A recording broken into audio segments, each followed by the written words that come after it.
Y entonces, Nico, sí. Nico, tengo dos temas relacionados con esto. Muy por empezar. Dos. Primero el tema de la tasa de justicia. Está bueno, la verdad que no, está bueno ponerla en tela de juicio al tema de que haya que pagar este impuesto, dijo recién usted. Ahora bien, la primera pregunta que se viene es, ¿y entonces cómo hacemos para sostener el Poder Judicial? Porque creo Pronto va a ser gratis porque no vamos a tener más Poder Judicial. Va a ir todo hacia adentro. Pero, por ejemplo, ¿cómo se sostiene? Para mí, para la independencia de cualquier tribunal hay que ver quién me pague. Los dos pagan. Porque el CIADI, digamos, ¿quién le va a pagar? el CIADI lo mismo, termina siendo... los dos, pero son otros números. Son otros números. Hay una discusión sobre cuánto cobran los árbitros del Tribunal Internacional de Arbitraje, que es el más organizado, más mundializado, no es norteamericano, está con sede en París, tiene toda una estructura rearmada.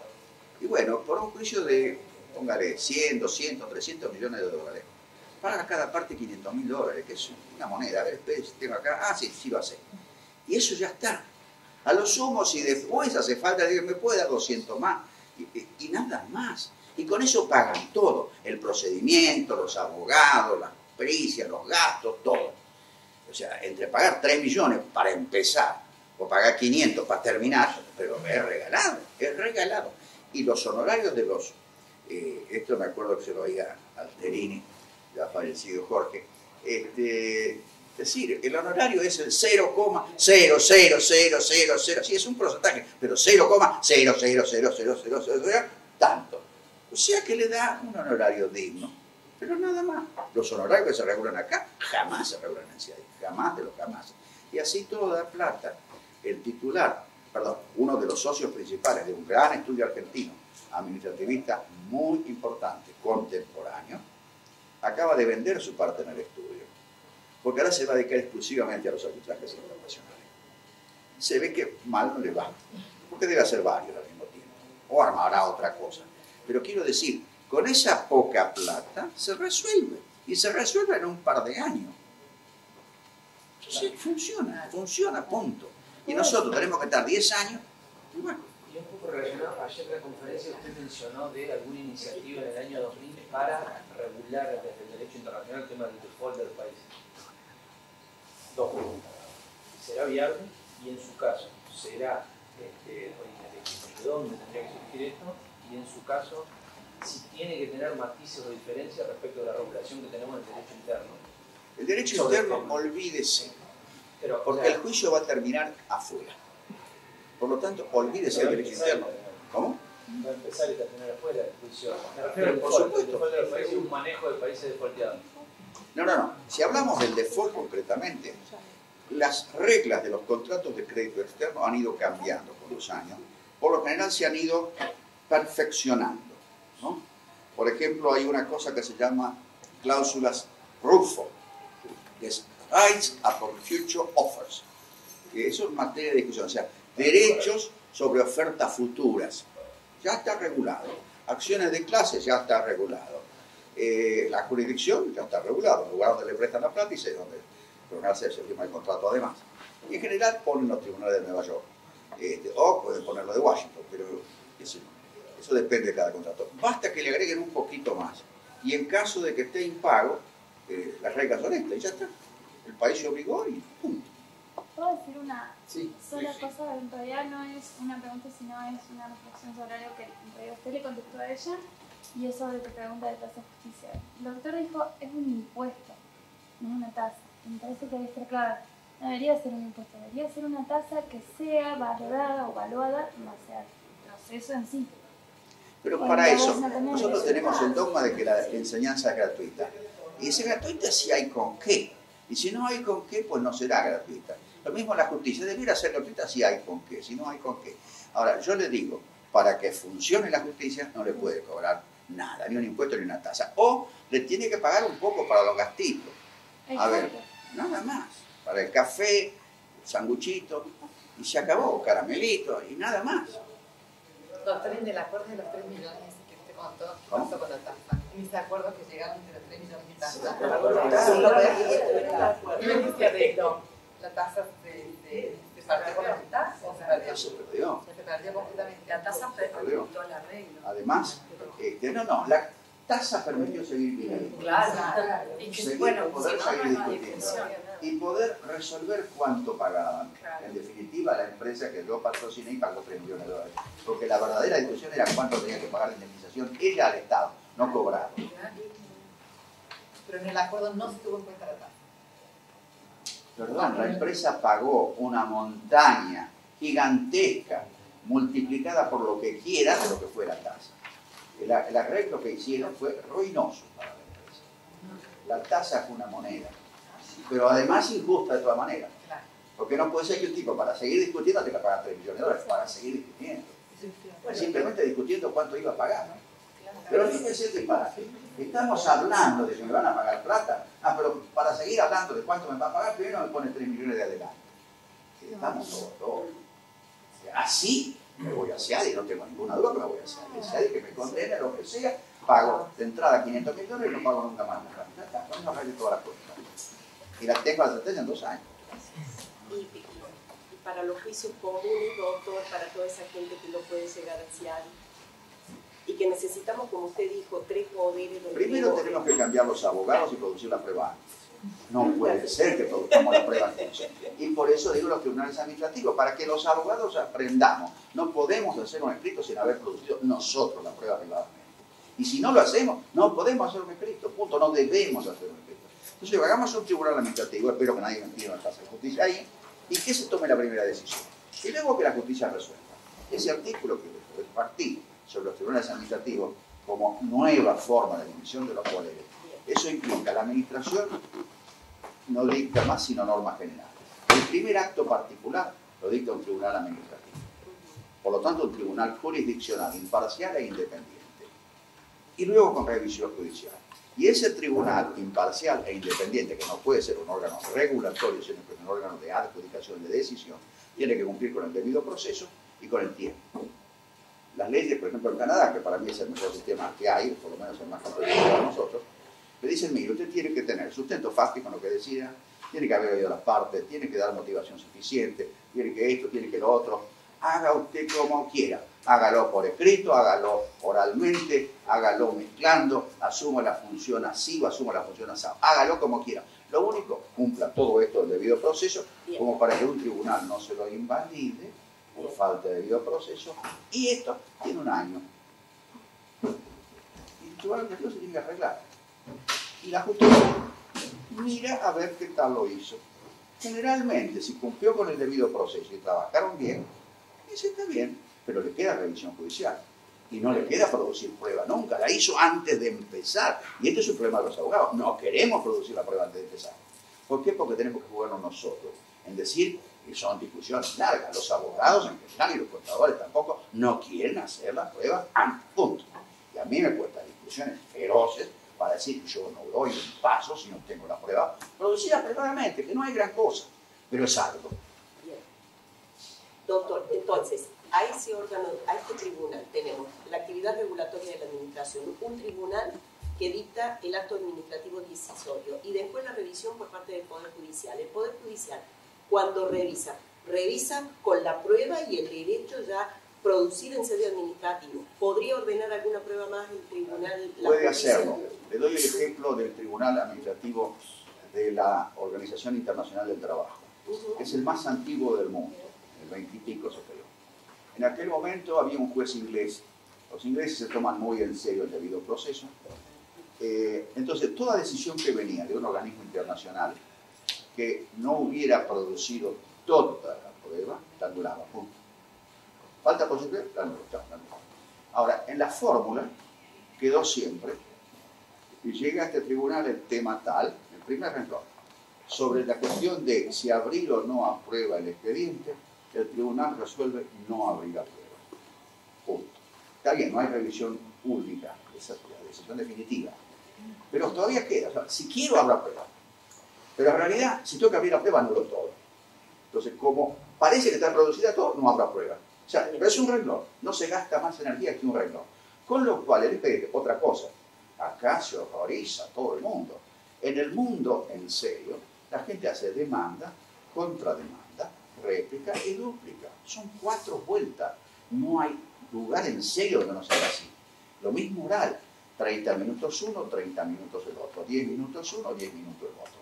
Entonces ahí es una contraposición de ida y de vuelta, con réplica y dúplica. Ahí le llega a usted como tribunal judicial, o lo que fuere, le llega una cosa muy pulida, en el cual no quedó nada por decir, ni nada por discutir. Falta simplemente decidir.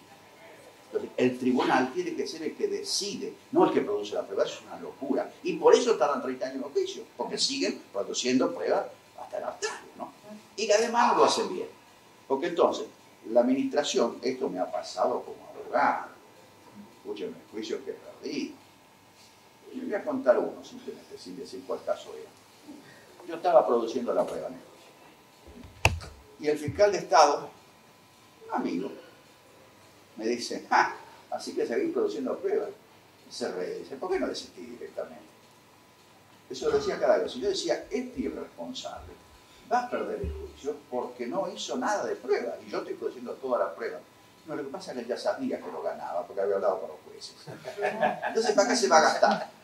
Producir prueba, no producir prueba era el cohete. Y efectivamente lo ganó. Y yo produje la prueba al cohete. Y ahí está.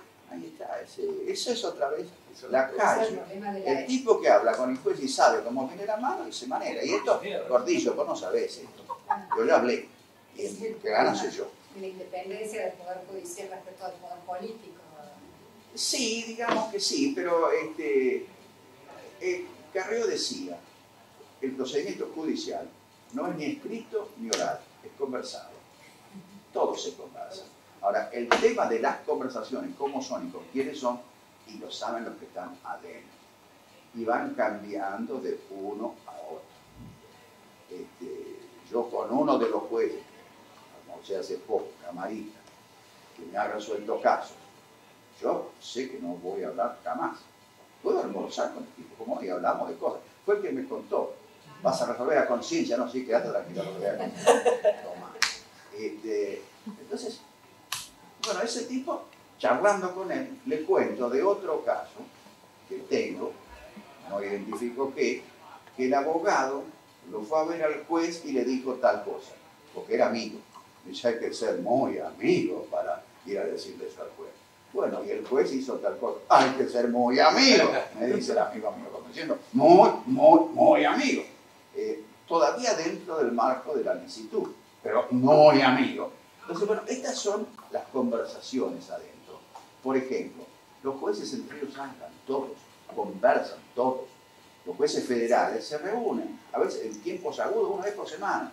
Se reúnen a veces los de un edificio porque les queda más cómodo, 3, 4, 6 los que tienen en el edificio, y charlan. ¿Y qué charlan? Y bueno, lo saben ellos. ¿Y con quiénes lo charlan? Con quienes lo quieren, con quienes se sientan cómodos.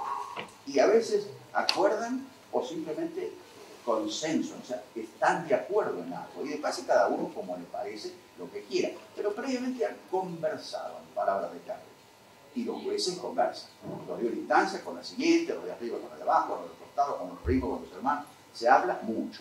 Y entre ellos también sí, pareciera que se habla con la administración también. Pero la regla es que hoy en día no va cualquiera y pide audiencia.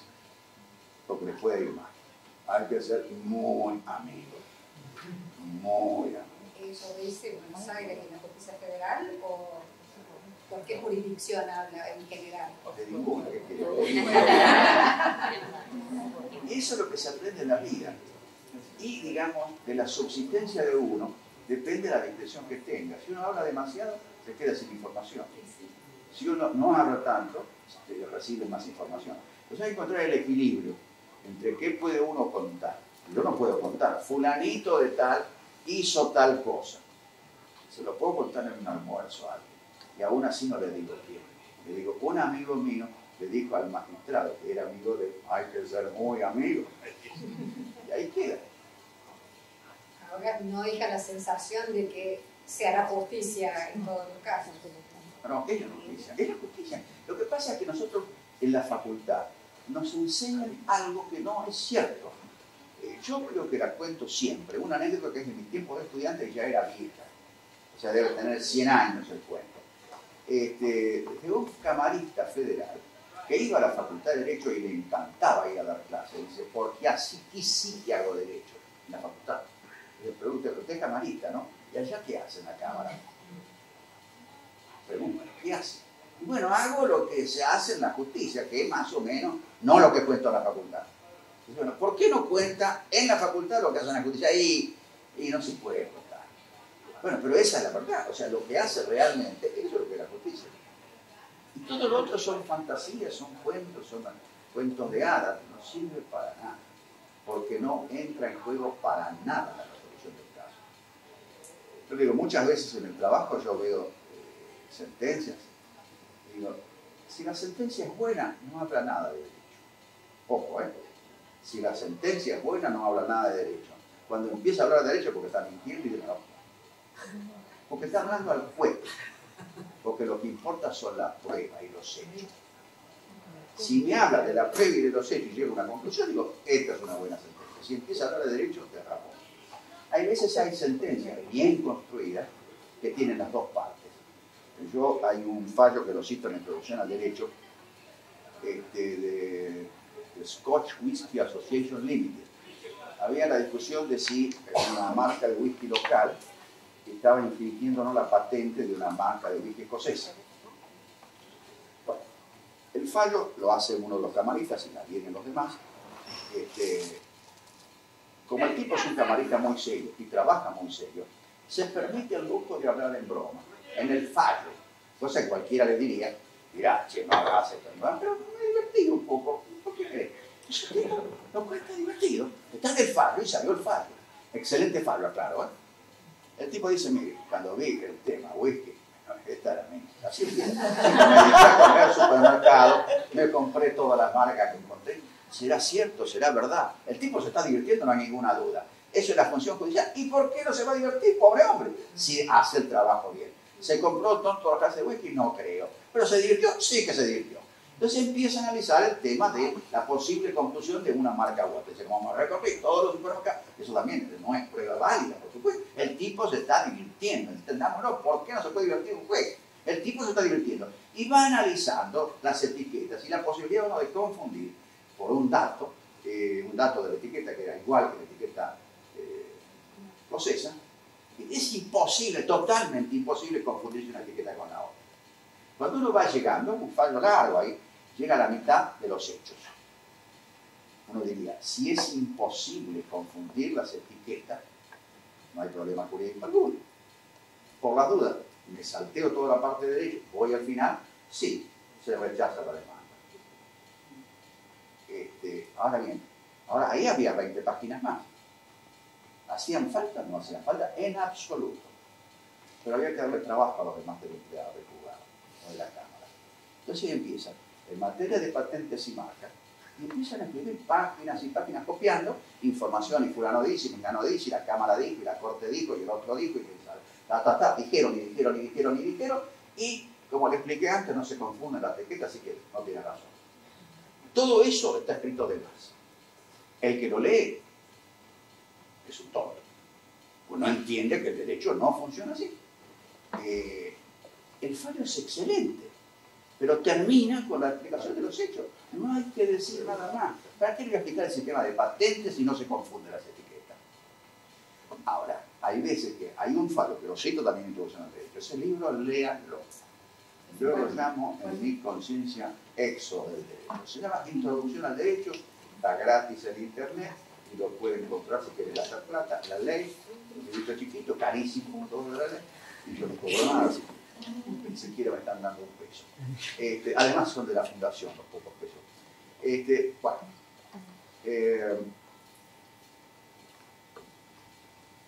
no me acuerdo ahora qué fallo. El derecho del fallo de la etiqueta. Sí. Hay una norma argentina, por más sabida, que en realidad en todos los países es lo mismo, que una etiqueta tiene que decir dónde se produce. Y a un importador de un producto lo sanciona la administración porque en la etiqueta no dice de dónde viene el producto. Ahora, estamos hablando del tamaño de una etiqueta, que sí, reconozcamos, tiene letras chiquititas, A veces los colores no ayudan, a veces hay que agarrar la lupa, pero digamos, si uno tiene ayudante, le dice, vos que tenés 20 años, léeme esto y escribímelo con letra grande, así entiendo, o puedo leer mejor qué dice. Pero escúcheme, una etiqueta no puede tener un discurso, ni siquiera los 10 mandamientos, muy poquitas cosas, pero hay que leerlo. Bueno, la sanción de la administración multa a la empresa porque no había puesto el país de origen. Perfecto, así empieza la discusión. Hace el recurso a la parte, va a la justicia, fallo de primera instancia. No importa qué dijo, perdón, condena, ratifica la condena porque no puso el país. Va a la Cámara. Y la Cámara empieza diciendo, la etiqueta dice, este producto proviene de la Unión Europea.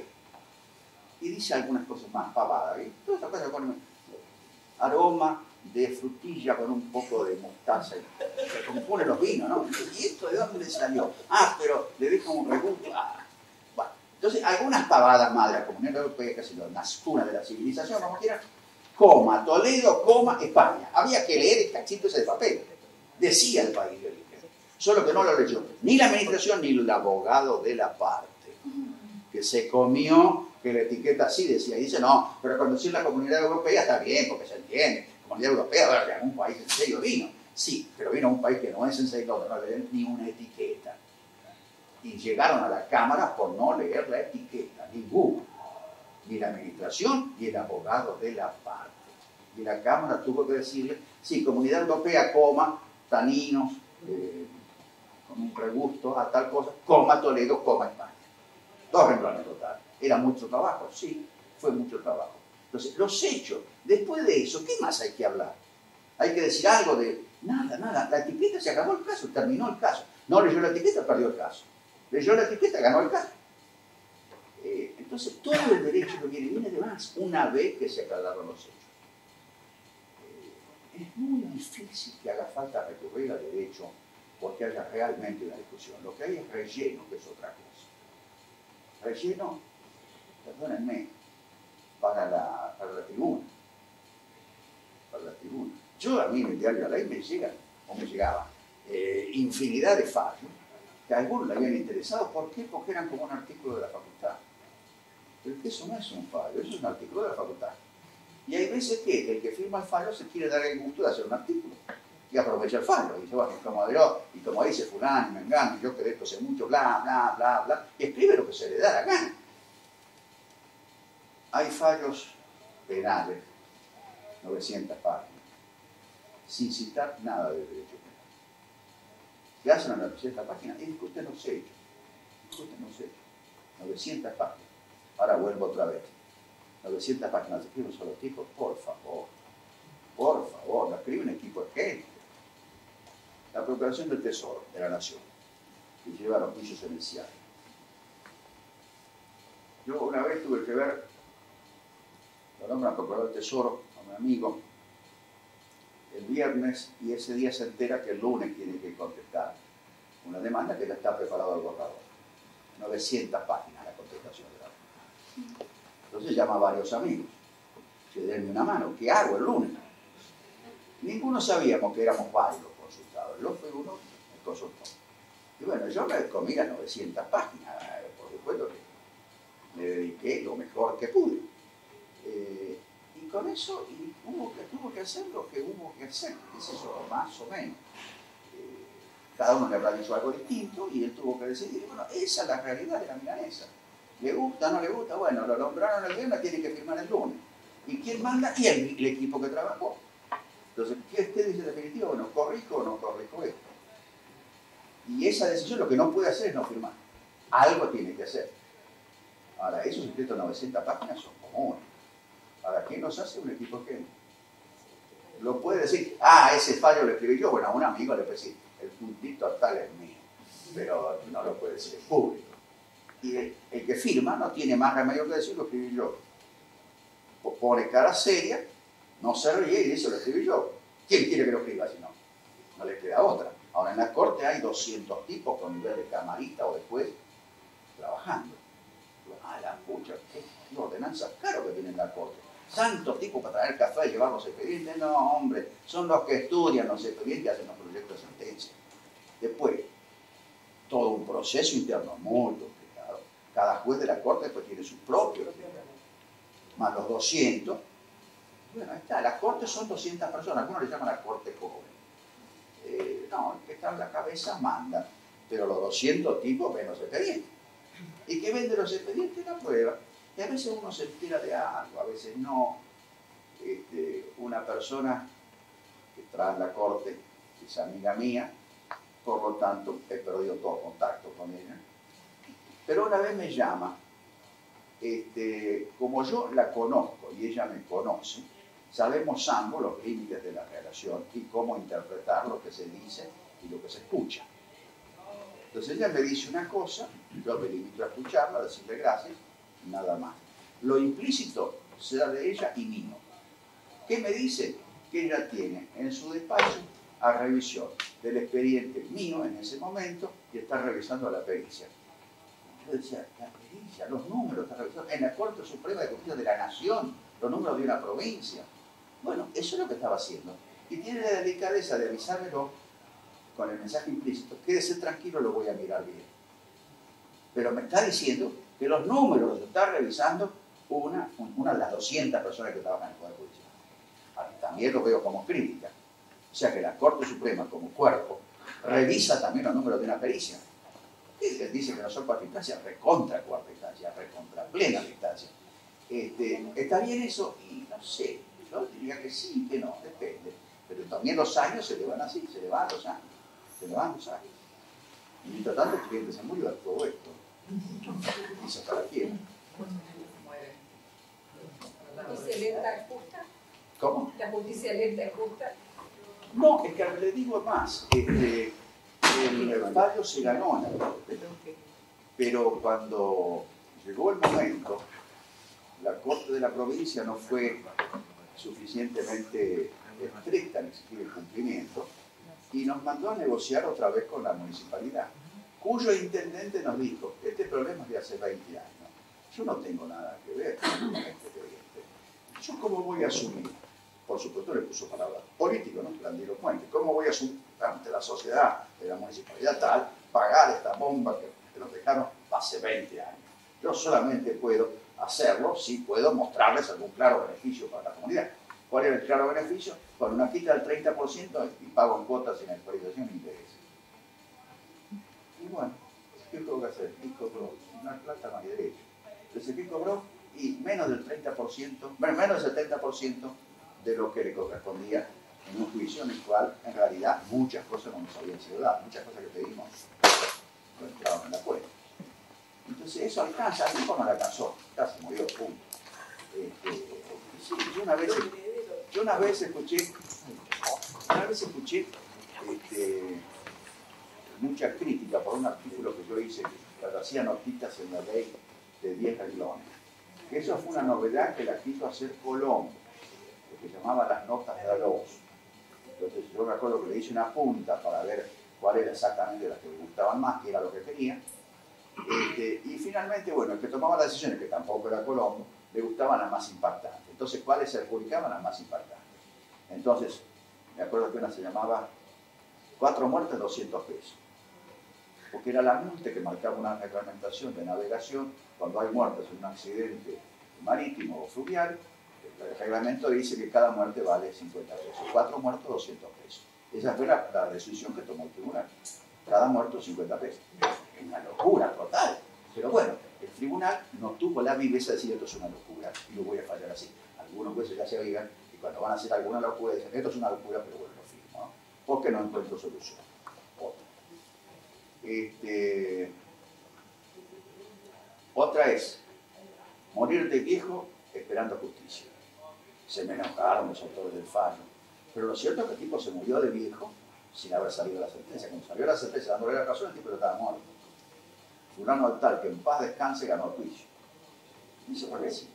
Además es un juicio personal. ¿Sí? Siendo así de incisivo.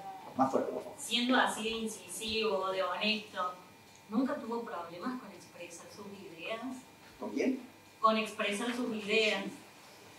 ¿no le trajo algunas consecuencias negativas? Siempre. Siempre. El mismo camarista amigo, a quien nunca voy a ver si tengo algún caso ante él, lo hablé una vez en Salta, en unas jornadas, y cuando terminé me llevó a un costado y me dijo: Agustín, a vos siempre te han ido persiguiendo por las cosas que has venido diciendo y te van a seguir persiguiendo por las cosas que seguís diciendo. Van cambiando, pero yo siempre digo la verdad hasta donde puedo.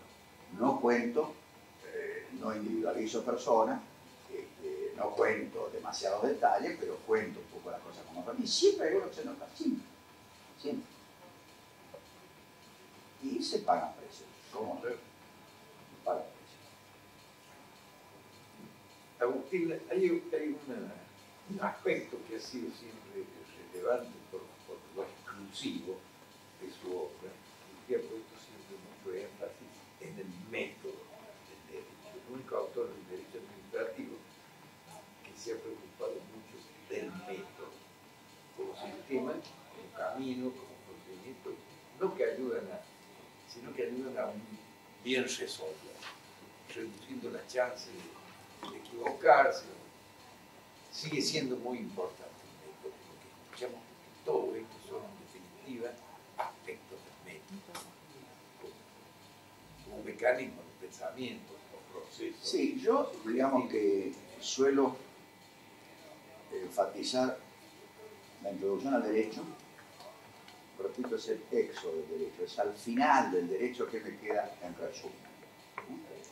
Sí, un librito corto, son 8 capítulos, como 9. El método del derecho, que está en el tomo 6, y este que le repartieron hoy, que está en el tomo 10. Que si bien es un libro muy personal, es un diálogo de fantasía con mi padre, muerto ya muchos años antes, a mí me hizo bien escribir el libro. Me recibió un poco de catarsis, digamos. Me dolió mucho la muerte de mi padre durante añísimos. Bueno, finalmente con este libro me curé. Una cosa medio fantasiosa que me rendí le cuenta a mi padre de qué hice con eso, trabajar, nene, porque si tenés que laburar te vas a morir de hambre, ¿no? No. Entonces yo, como que... Estudiar. ¿Qué dije?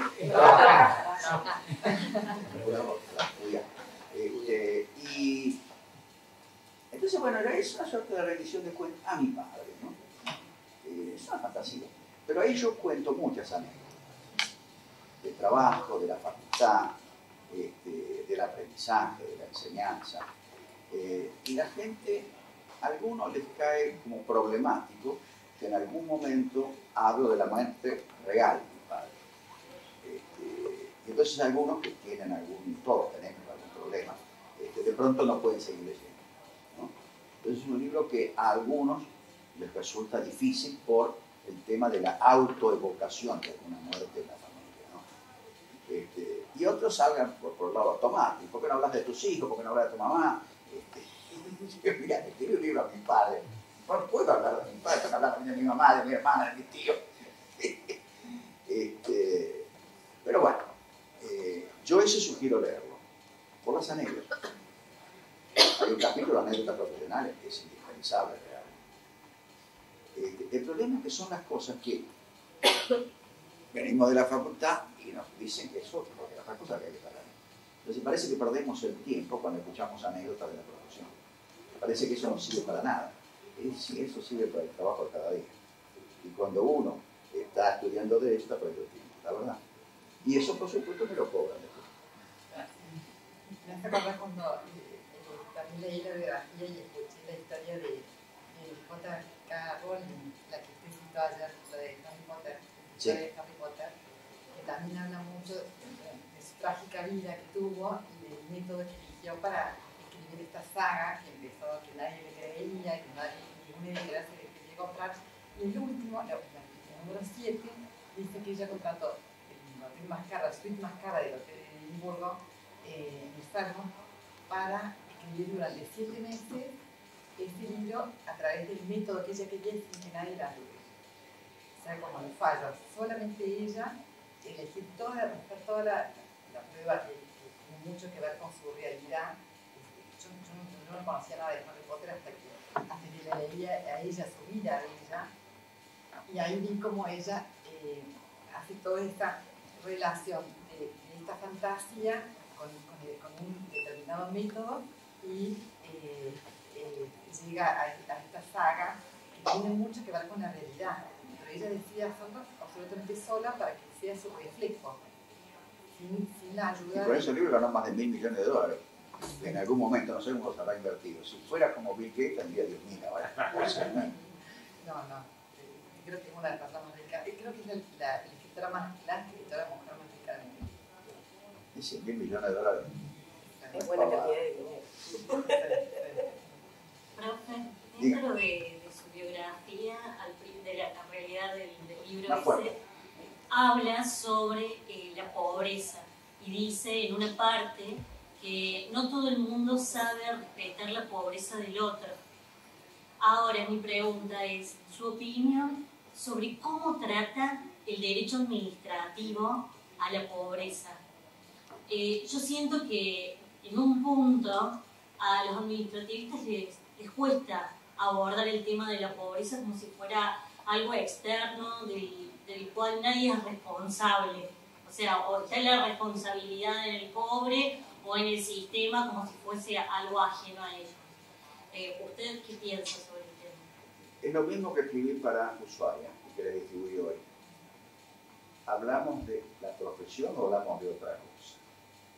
Porque en la profesión, primero, pobres me llegan pocos a estudios. Por lo tanto, casos de pobres no me llegan. Hay un libro de uno de los escritores contemporáneos de derecho, novelista, ¿no? Novelista pero abogado, que se llama The Street Lawyer, el abogado de la calle. Es el abogado que atiende pobres. Bueno, ese tipo se habla algo de pobres. Yo lamentablemente no tengo casos de pobres. Por lo tanto, lo que hable, no lo hablo como abogado, lo hablo como ciudadano, pero no como abogado.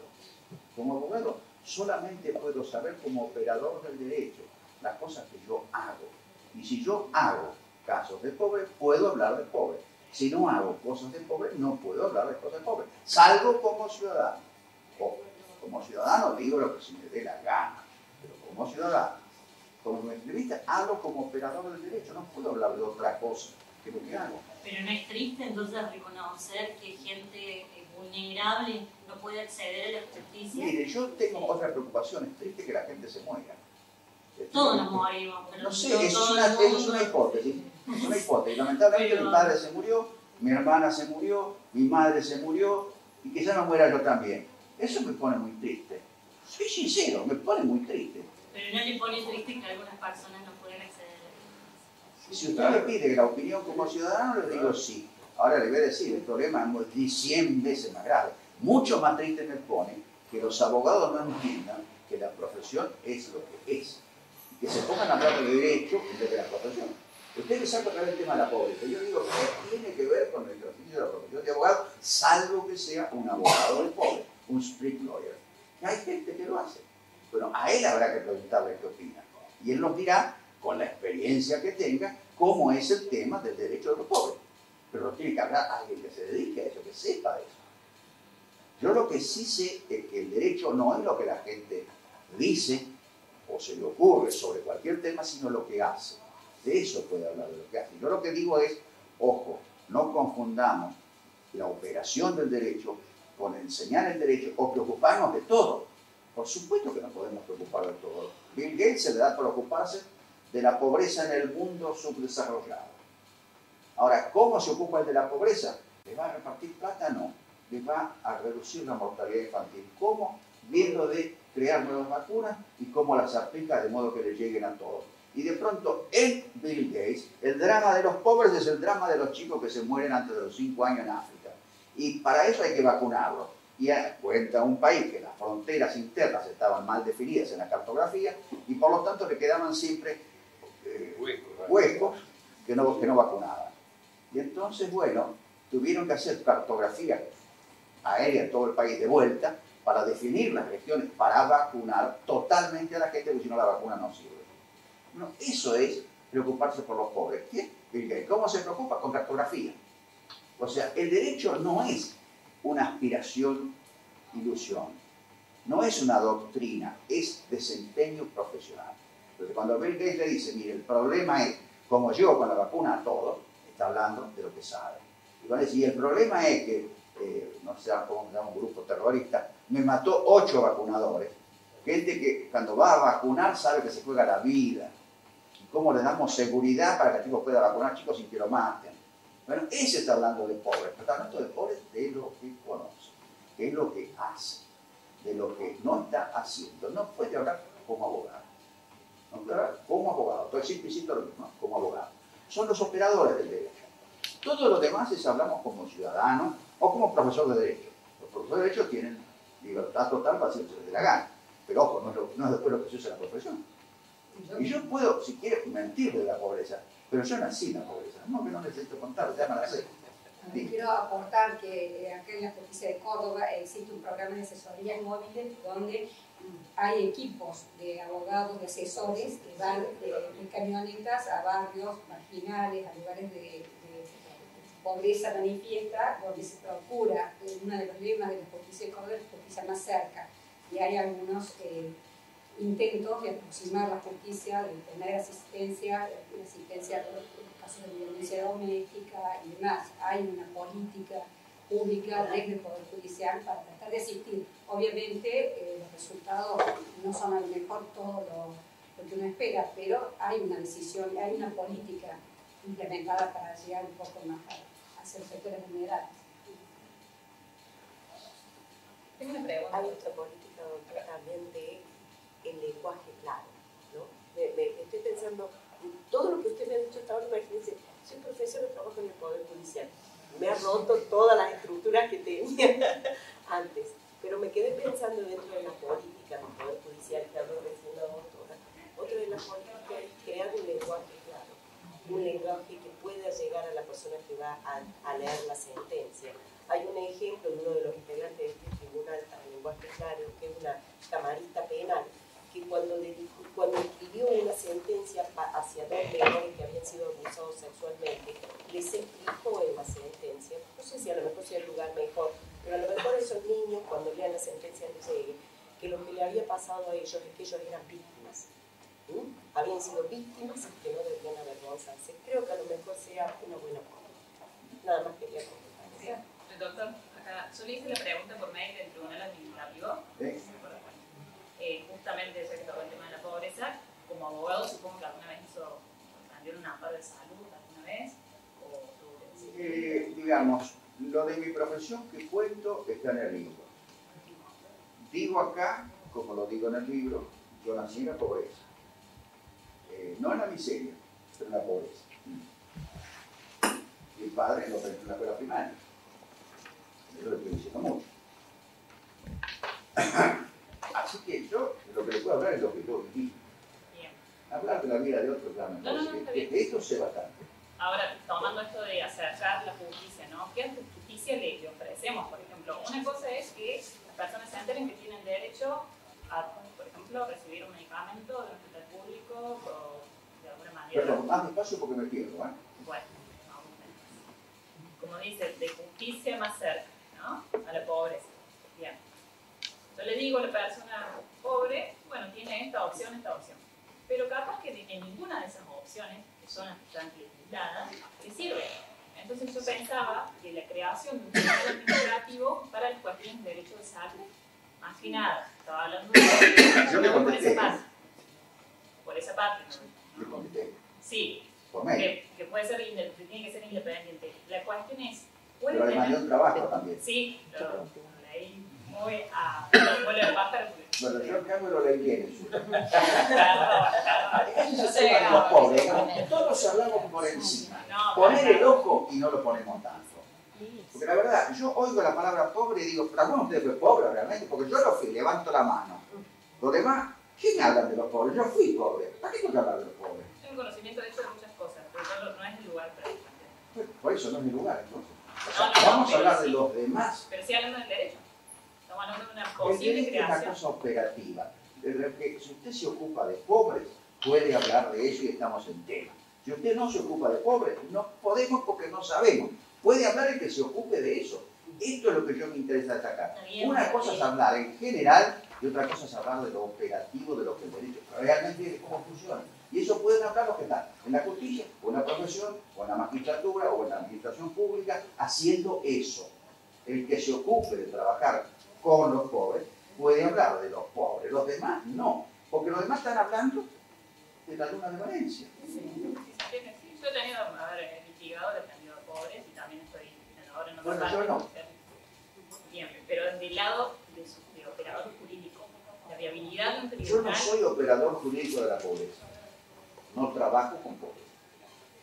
¿Hago consulta gratis? Sí, por supuesto. ¿Son pobres o no? No le pregunto. Si usted es pobre, ¿por qué me viene a preguntar? Porque al final de cuentas es lo que dice Axel Kirchner, y eso no lo verté, para no votar a nadie. No vamos a estigmatizar la pobreza. Porque obviamente tanto hablar de los pobres terminan siendo los que están fuera del sistema. Y hablamos de ellos como objeto, no como sujeto. Porque cuando yo le digo, yo nací pobre, esto tiene un significado emocional para mí, tanto que me sale una tos. Bueno, entonces una persona, el administrado que necesita que se le cumpla un derecho de salud, sea ¿Sabe qué le digo? Yo escucho hablar de un pobre y pienso en mí. Yo lo escucho a los demás hablar de un pobre y están pensando en mí. Yo cuando oigo pobre pienso en mí. No soy pobre ya, por supuesto, pero lo fui. O sea, sé lo que es la pobreza. A mí me duele que la pobreza sea un tema de discusión de quienes no trabajan con pobres. Y si alguien trabaja con pobres, pues contaremos cosas. Pero si no trabaja con pobres, no hablemos de los pobres. Hablemos de lo que tenemos conocimiento. Obras públicas, empresas. De eso estaban hablando recién. Bueno, Estaban hablando de la bueno, posibilidad de crear un ¿pero tribunal qué tiene que ver la empresa con los pobres? No entiendo. No, por eso mismo. Recién estaban hablando de las obras públicas, de la posibilidad de crear un tribunal administrativo para obras públicas. Bueno, ese es el artículo que usted tiene que leer porque se lo mandé. Se lo mandé esta mañana. Sí, ahora sí, tengo lo un poco de leí. tiempo. Ahí, tomé la esencia de lo que me mando. ¿Sí? Y tiene que leer el que le dije que no encuentro, pero que mi secretaria se lo puede encontrar, que escribí sobre todo el sistema de Canadá como es. Yo soy muy partidario del tribunal administrativo, pero no hablemos de los pobres, ni de la salud, ni de la obra pública. En general, en vez de tener administración y justicia, que no funciona ninguna de las dos, en Canadá funciona el tribunal administrativo a pleno, a full, bien hecho y en poco tiempo, y un control judicial pleno que no necesita producir pruebas porque anula si no han producido las pruebas.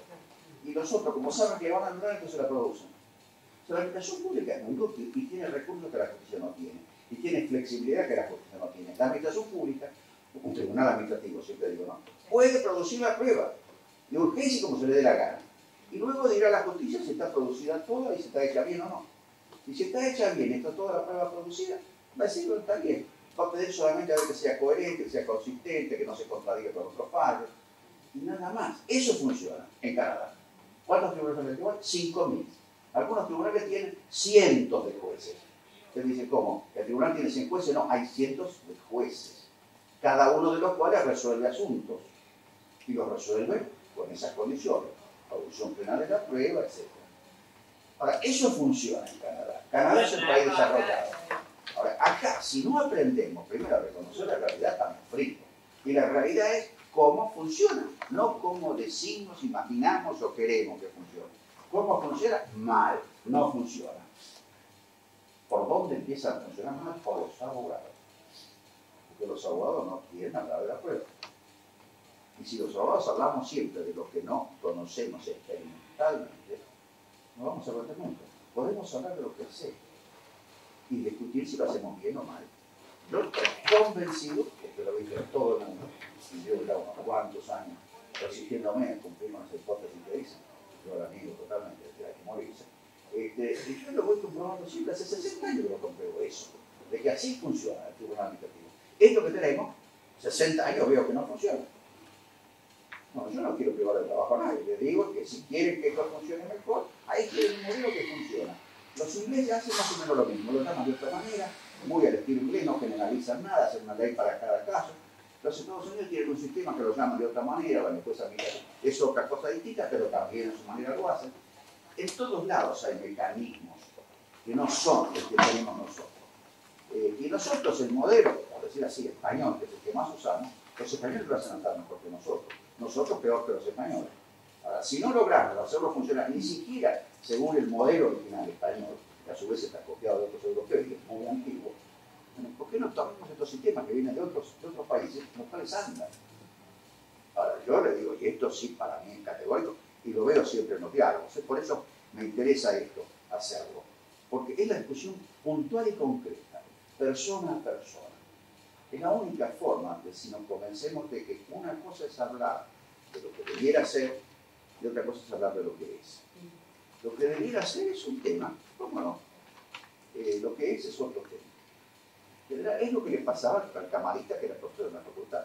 En la facultad habla de lo que debiera ser y eso lo pone feliz, lo pone contento. En el tribunal habla de lo que es y eso no lo satisface tanto. Es decir, yo lo entiendo. Doctor. Perdón. No te le des, claro. Sí, sí. Después volvemos. Sí, no, por favor. No, yo le consulté puntualmente en el mail por el tema de la enseñanza del derecho administrativo. Usted es San Luis. Exacto. Fue la mejor pregunta de todas. Muchas gracias. No se lo dije en particular, se lo digo en público. Muchísimas gracias. Usted me contestó que... Y le ofrecí a San Luis además. Exacto, iba a ir. Descártelo. Para hacer diálogo. Exacto. Me dijo, usted me contestó en el mail, que lo leí muy atentamente, que la universidad debe enseñar a pensar. ¿Sí? Y en ese debe, quienes estamos a cargo de la docencia, yo sentí una responsabilidad grande. Y por eso venía mi pregunta. Yo egresé del grado, ¿sí?, con una enseñanza totalmente distinta a la que cuando fui a dar clases intenté dar. Intenté que eso que como me habían enseñado no me resultaba, que mis alumnos hoy me demandaban otra cosa totalmente distinta, que ese docente que yo tuve como reflejo hoy no servía en el aula porque la sociedad había cambiado. Entonces dije, bueno, tal vez sea yo algo que le falte a uno como docente. Entonces dije, bueno, vamos a hacer la especialización en educación superior. Vamos a buscar esa parte que no me dio el grado. La pedagogía, la didáctica, la evaluación, ver el comportamiento, el otro. Y dije, bueno, no, me sentí un bicho raro, porque de mis compañeros me decían, vas a hacer especialización en educación superior. ¿Para qué? Si en la profesión, ¿para qué te sirve? Y yo decía, pero yo cuando voy a la profesión, está bien, hago cosas totalmente distintas, pero después me paro frente al alumno y le estoy enseñando algo que no le sirve para la profesión, y ahí venía mi gran dilema.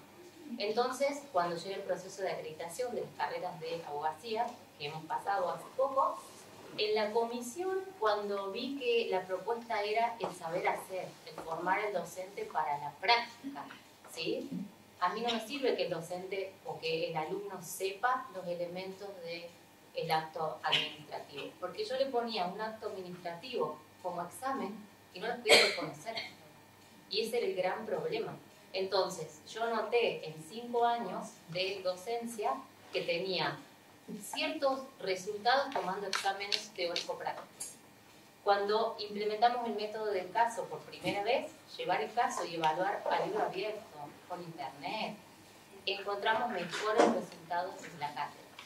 Entonces, nuestra cátedra en el proceso de acreditación fue una de que pudo brindar para volcar en el proceso de acreditación mejores resultados sin ser una materia evidentemente práctica, sin ser la práctica profesional de la carrera. Era una asignatura teórica que propuso el método práctico con mejores resultados y el alumno disfruta más el derecho administrativo. Entonces, cuando usted me decía debe enseñar a pensar, yo creo que hoy la profesión, y que viene de la mano del doctor Palazzo, es esto, es el cambio de paradigma. Es entender que esto que se debe, bárbaro. El libro está, lo podemos consultar siempre, pero enseñar a pensar es, yo creo que hoy como formadores de operadores jurídicos tenemos esa gran obligación. Y bueno, creo que en consonancia con lo que usted plantea, es el... Yo siempre que pude tomé examen a libro abierto. Algunos se iban con un changuito, el Código Civil, la Constitución, de todo. Y me han resuelto casos de derecho administrativo con una norma del Código de Comercio. 2 renglones. Digo, 10 puntos, porque lo solucionó. ¿A quién se le ocurrió? A él se le ocurrió. Con el Código de Comercio, pues sí, lo habrá sabido de otro lado. ¿Lo resolvía? Sí, lo resolvía. 2 renglones, 10. Y hay otros que me pegan la página en blanco. Y hay otros que me escriben 30 páginas copiándose todos los libros. Si lo tiene ahí, ya se los di, pero yo doy por... Lo único que tiene que hacer es no decir lo contrario de la información que tiene ahí, pero reproducirme la información se está arruinando la muñeca nomás. Yo creo que es una lucha muy dura, porque es luchar contra la historia, en definitiva. siempre se enseñó el derecho de cierta manera. A un Bill Gates, que esta la sabe de sobra, de vez en cuando lo invitan a hablar el primero. Y yo le digo, yo ahora a San Luis, se lo digo públicamente, no voy sino a diálogo. Si me pide la charla, no quiero hablar porque no sirve hablar. Es lo mismo que el libro, entra por un oído y sale por el otro. La autora de Harry Potter dijo, cuando yo me gradué en Harvard, habló fulanita de tal. Y la verdad, no logro acordarme una sola palabra de lo que dijo. Entonces yo, para que por lo menos de algo se acuerden, y le digo un ejemplo como para que de algo se acuerden. Es así, entra por acá y sale por acá. Además uno se desconcentra, es inevitable. En cambio, la pregunta suelta levanta la atención otra vez, cambia el tema. Pero la lucha es muy dura, es muy dura. Y suerte, a mí también me ha tocado tener alumnos que se divierten. Tengo un alumno, perdón, un exalumno, amigo ahora, que se divertía 19 años, yendo por todas las comisiones de las otras cátedras, desafiando a cada uno. A ver, ¿en cuánto tiempo preparaste vos la materia? ¿Cuántas horas te llevó? Y cada uno decía tanto, ¿cuánto? Y dice, llevó a mí tantas horas, como que a él le llevó menos. Pero claro, divirtiéndose con los problemas. El tipo que sufre con los problemas y ese le lleva mucho. O directamente se revela y dice, no, no quiero esto. Pero la fama que tengo de malo de la facultad es por dar problemas. Y profesoras ya con edad me dicen, te teníamos miedo. Porque yo gritaba a la gente, no, es que le decía un problema. Y entonces que hay mucho entregar la hoja en blanco. Eso es una situación de no poder salir de cómo encarar el problema. Cuando estaba en Ushuaia, me acuerdo, había una mesa vecina, había como 6 personas, obviamente el Poder Judicial. Y uno de ellos decía, no se daban cuenta que se oía, si te doy un problema, el tipo se queda muerto, no sabe qué hacer. Porque lo único que sabe hacer es lo que le dieron en la facultad. ¿Quiénes eran? No sé. Pero ¿sabe hacer un problema o no sabe hacer un problema? ¿Y qué tiene que hacer? Y primero leer las pruebas. ¿Que las pruebas eso es aburrido? O bueno, no, a mí me divierte. Me divierte pensar qué pudo hacer, qué no habrá dicho, qué habrá detrás. Los fallos, por ejemplo, el capítulo 5, creo, se llama ¿Cómo leer una sentencia? Se tiene que leer. ¿Por qué? Porque la sentencia es leer los hechos y pensar uno solo. ¿Y yo qué hubiera resuelto acá con estos hechos? Hay veces que los hechos están desgranados, hay veces que están concentrados, hay veces que hay que mirar un poco, pero no ver el derecho, ver los hechos y la solución. Cuando yo tengo más o menos en claro los posibles caminos hacia alguna solución, voy a ver la solución. Entonces me dicen, no hay que leer las razones. Bueno, no hay que leerlas detrás, finalmente las leo o no. Cuando veo la solución, entonces ahí pienso, ¿y cómo llegaron de A a B? Pero ahí sí voy a leer el fallo. Pero tal cosa no la dijeron. Tal otra cosa la dijeron, pero de otra manera. Entonces voy comparando mi razonamiento con los del tribunal. Y tal cosa la han dicho al juez. El caso es del Scotch Whisky Association de Exeter. Es divino. Medio fallo es propiedad intelectual. Es totalmente inútil. Saberlo, y sí, será útil. Pero saber si la etiqueta se confunde o no, ese es el único tema que hay. Y todo lo demás está de más. Lamento decirlo a lo que hacen propiedad industrial. Y si alguno siente la necesidad insuperable de escribir su propiedad industrial, que escriba, o de acto administrativo, lo que sea, que escriba. Pero yo lo voy a saltear. No lo voy a leer porque no me sirve para nada. Yo cuando digo que las etiquetas no se confunden, termino mi interés en el caso. Ahora, algunos se divierten, otros no. Y algunos necesitan recurrir a la fantasía. Yo cuando necesito, yo voy a la televisión, veo Netflix, hay tantas cosas. Better Than Us es una serie de, mejores que nosotros, una serie de robots inteligentes y no inteligentes, hay de los dos. Divina, divertida. Algunos la están viendo ya. Sorprendente, hace pensar, más allá de ser divertida para los gustos. Y va cambiando.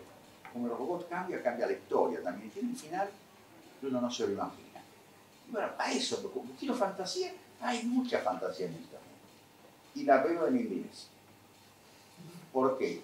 Yo estudié inglés y estudio inglés.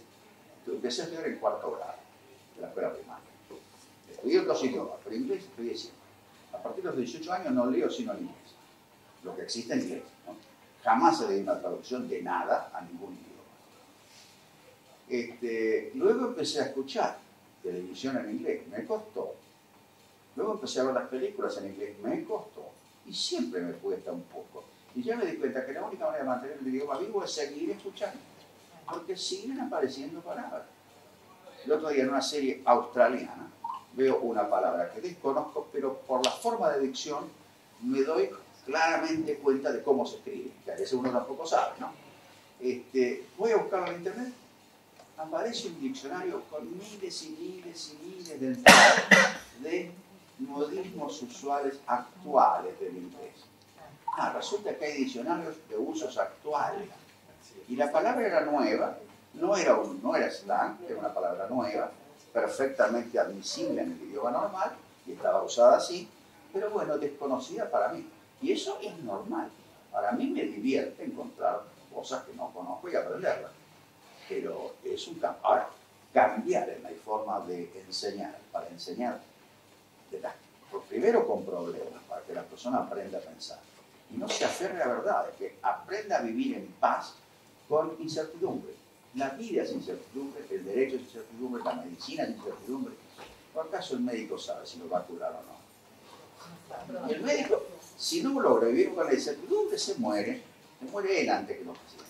Entonces, si logra vivir, se murió el paciente, bueno, se murió gordillo.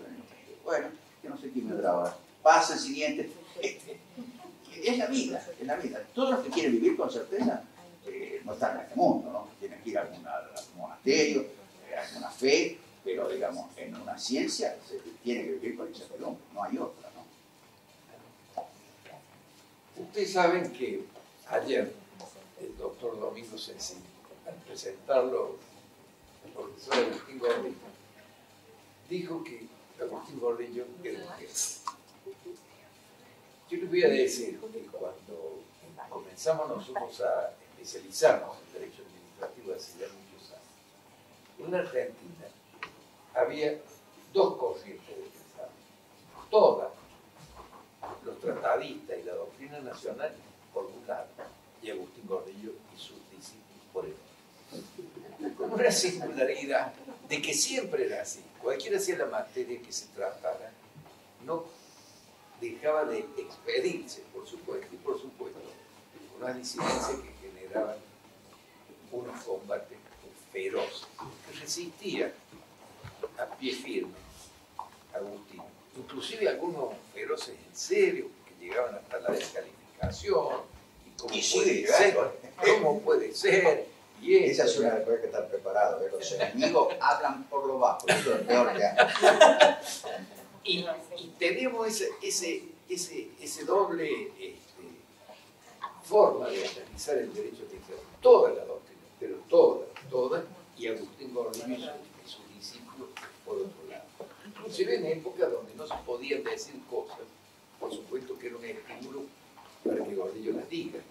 Y en consecuencia, la pedrea que caía era doblemente severa porque era...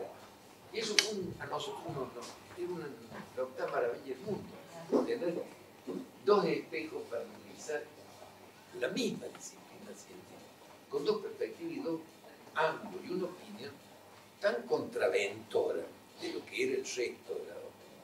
Y cuando uno es joven era apasionante ser así, porque primero no venía todo hecho, había que hacerlo.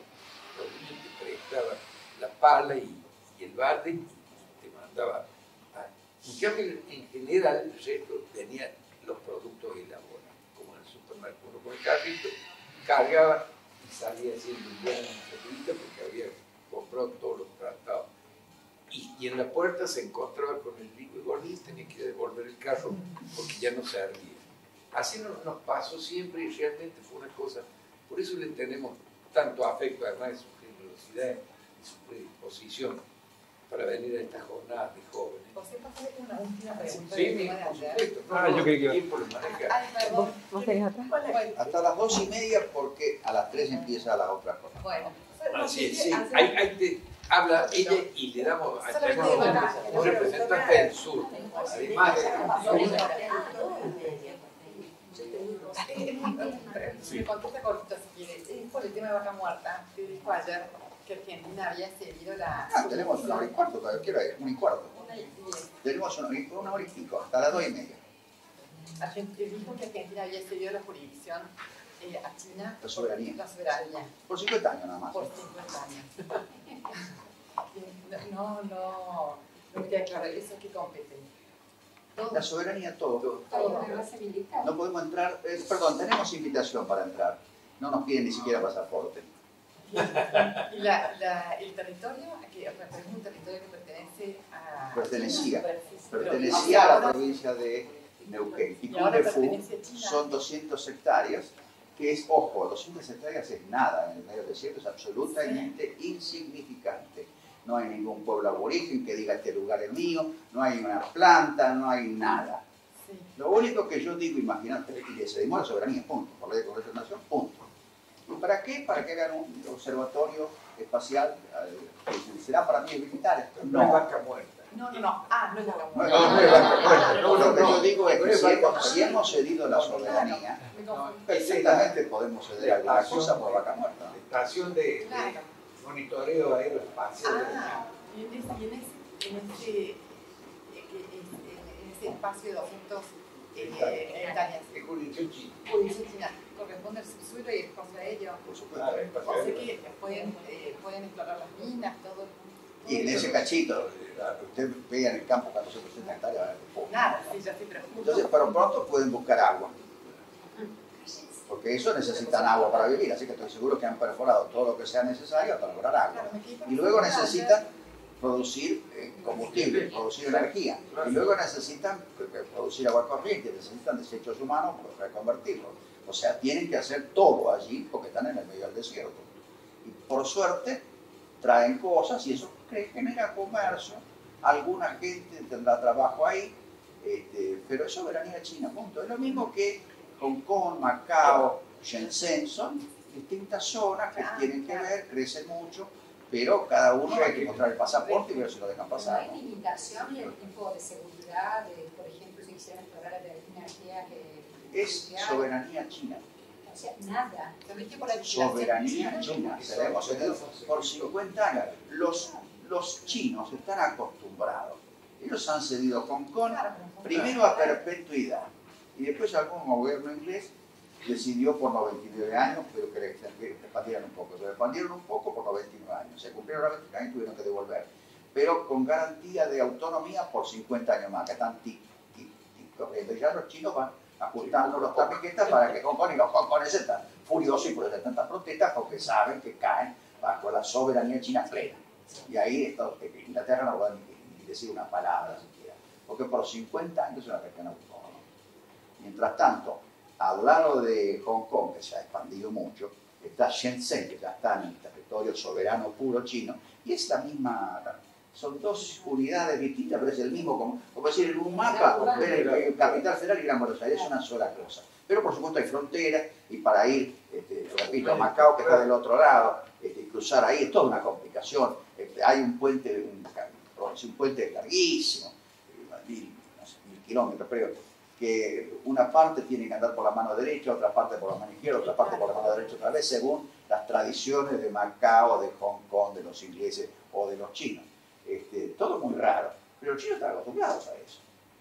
Dice, ¿no ves por qué los argentinos no hacemos tantos problemas? Y no nos hicimos problemas porque ninguno de ustedes lo sabía. Yo sí lo sabía. Eso, lo que pasa es que los argentinos, digamos, nos autoengañamos mucho. Yo por eso respeto siempre sobre el Kung Leu. Digo, ¿qué? Nos estamos aterrando anticipadamente de que vamos a hacer en vaca muerta. Digo, ¿qué Kung Leu? Hemos cortado un caño por 50 años, no nos preocupemos. Ya, nuestros nietos verán otra vez que Kung Leu fue a Argentina. Yo digo, perdón, eso no lo vemos nunca más. No le vamos a pedir que desmonten los temas, sí, que lo mejoren, pero ya le damos un poquito más. ¿Cuánto quiere? 500 más, sí. Pero déjenos entrar. Los tratados se negoció así, bueno, pero podemos usarlo nosotros. Bueno, sí, pase. Puede usar el 15% del tiempo, usar el observatorio.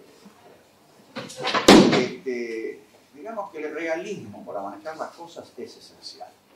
Porque entonces ahí con el realismo uno pone a prueba la virtud o demérito del idealismo.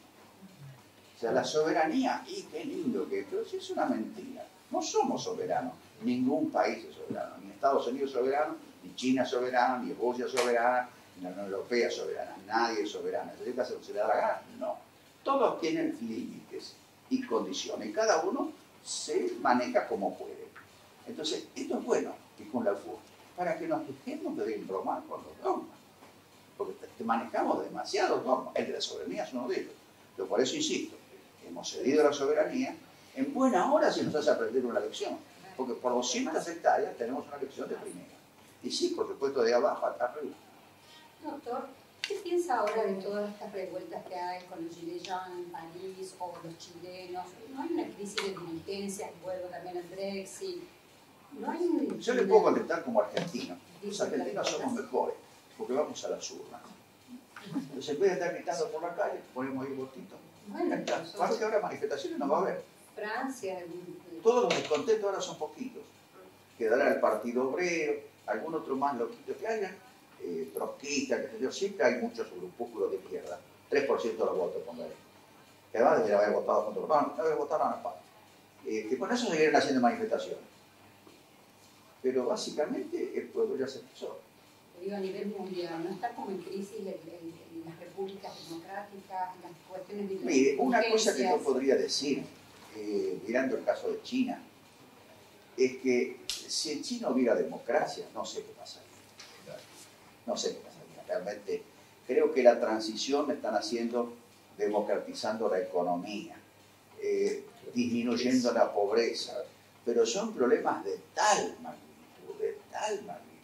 que tienen que de pronto, cada año, pasar 40 millones de personas de la pobreza a la clase media, lo cual implica hacer 40 millones de viviendas con 40 millones de cocinas, 40 millones de secadores, 40 millones de cubiertos, 40 millones de esto, 40 millones de heladeras.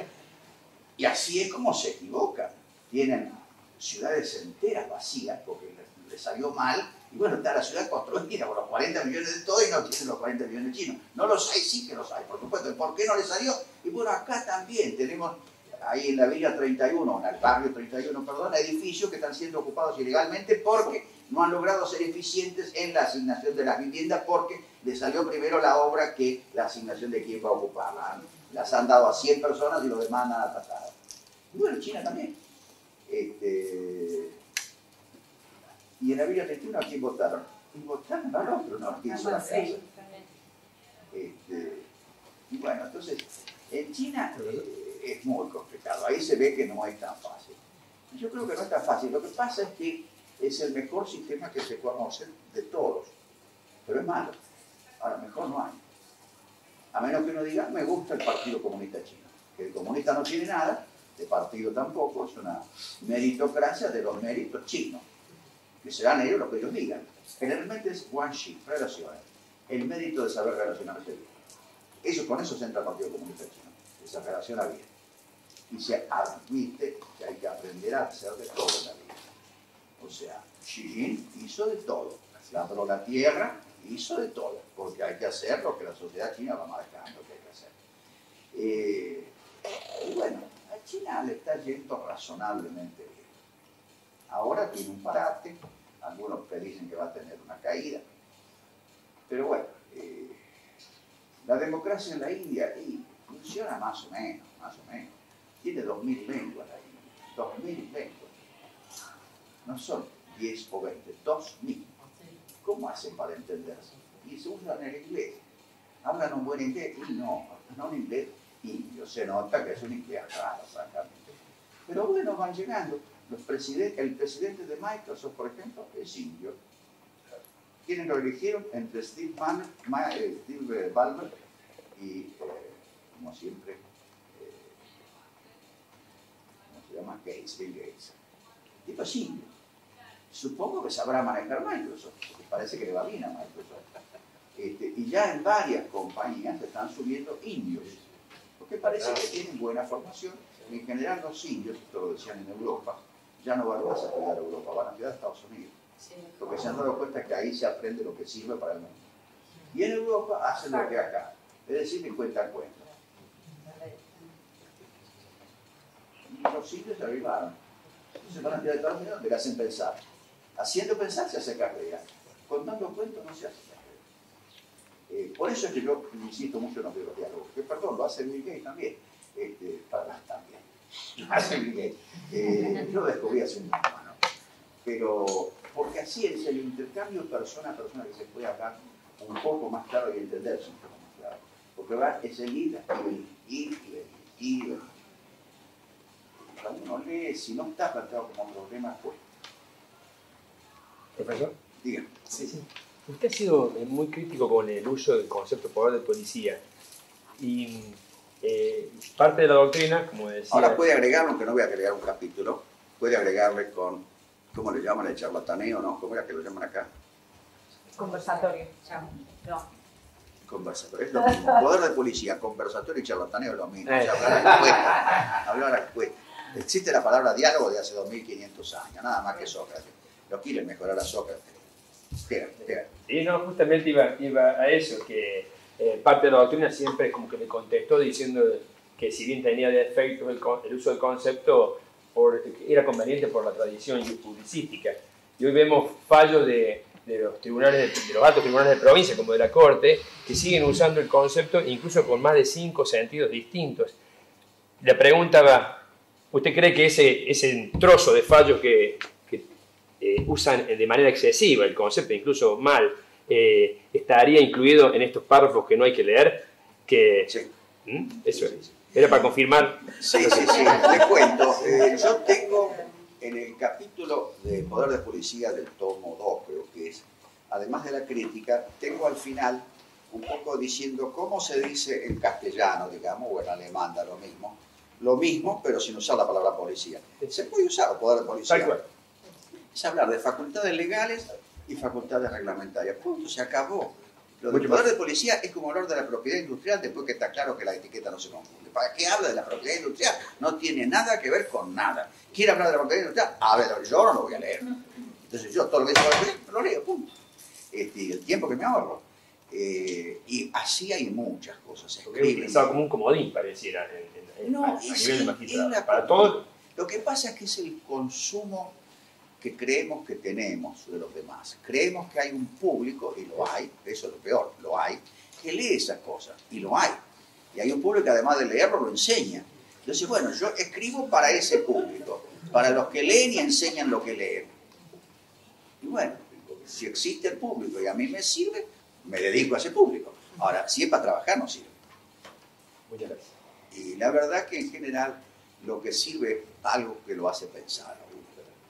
Algo que lo hace pensar. A mí, Jorge Sáenz, que es amigo desde los 18 años, en un prólogo que me hizo, que está entre el tratado, él dice que la obra mía es como aproximarse, comenta del periodo isabelino, que invita al lector a pensar.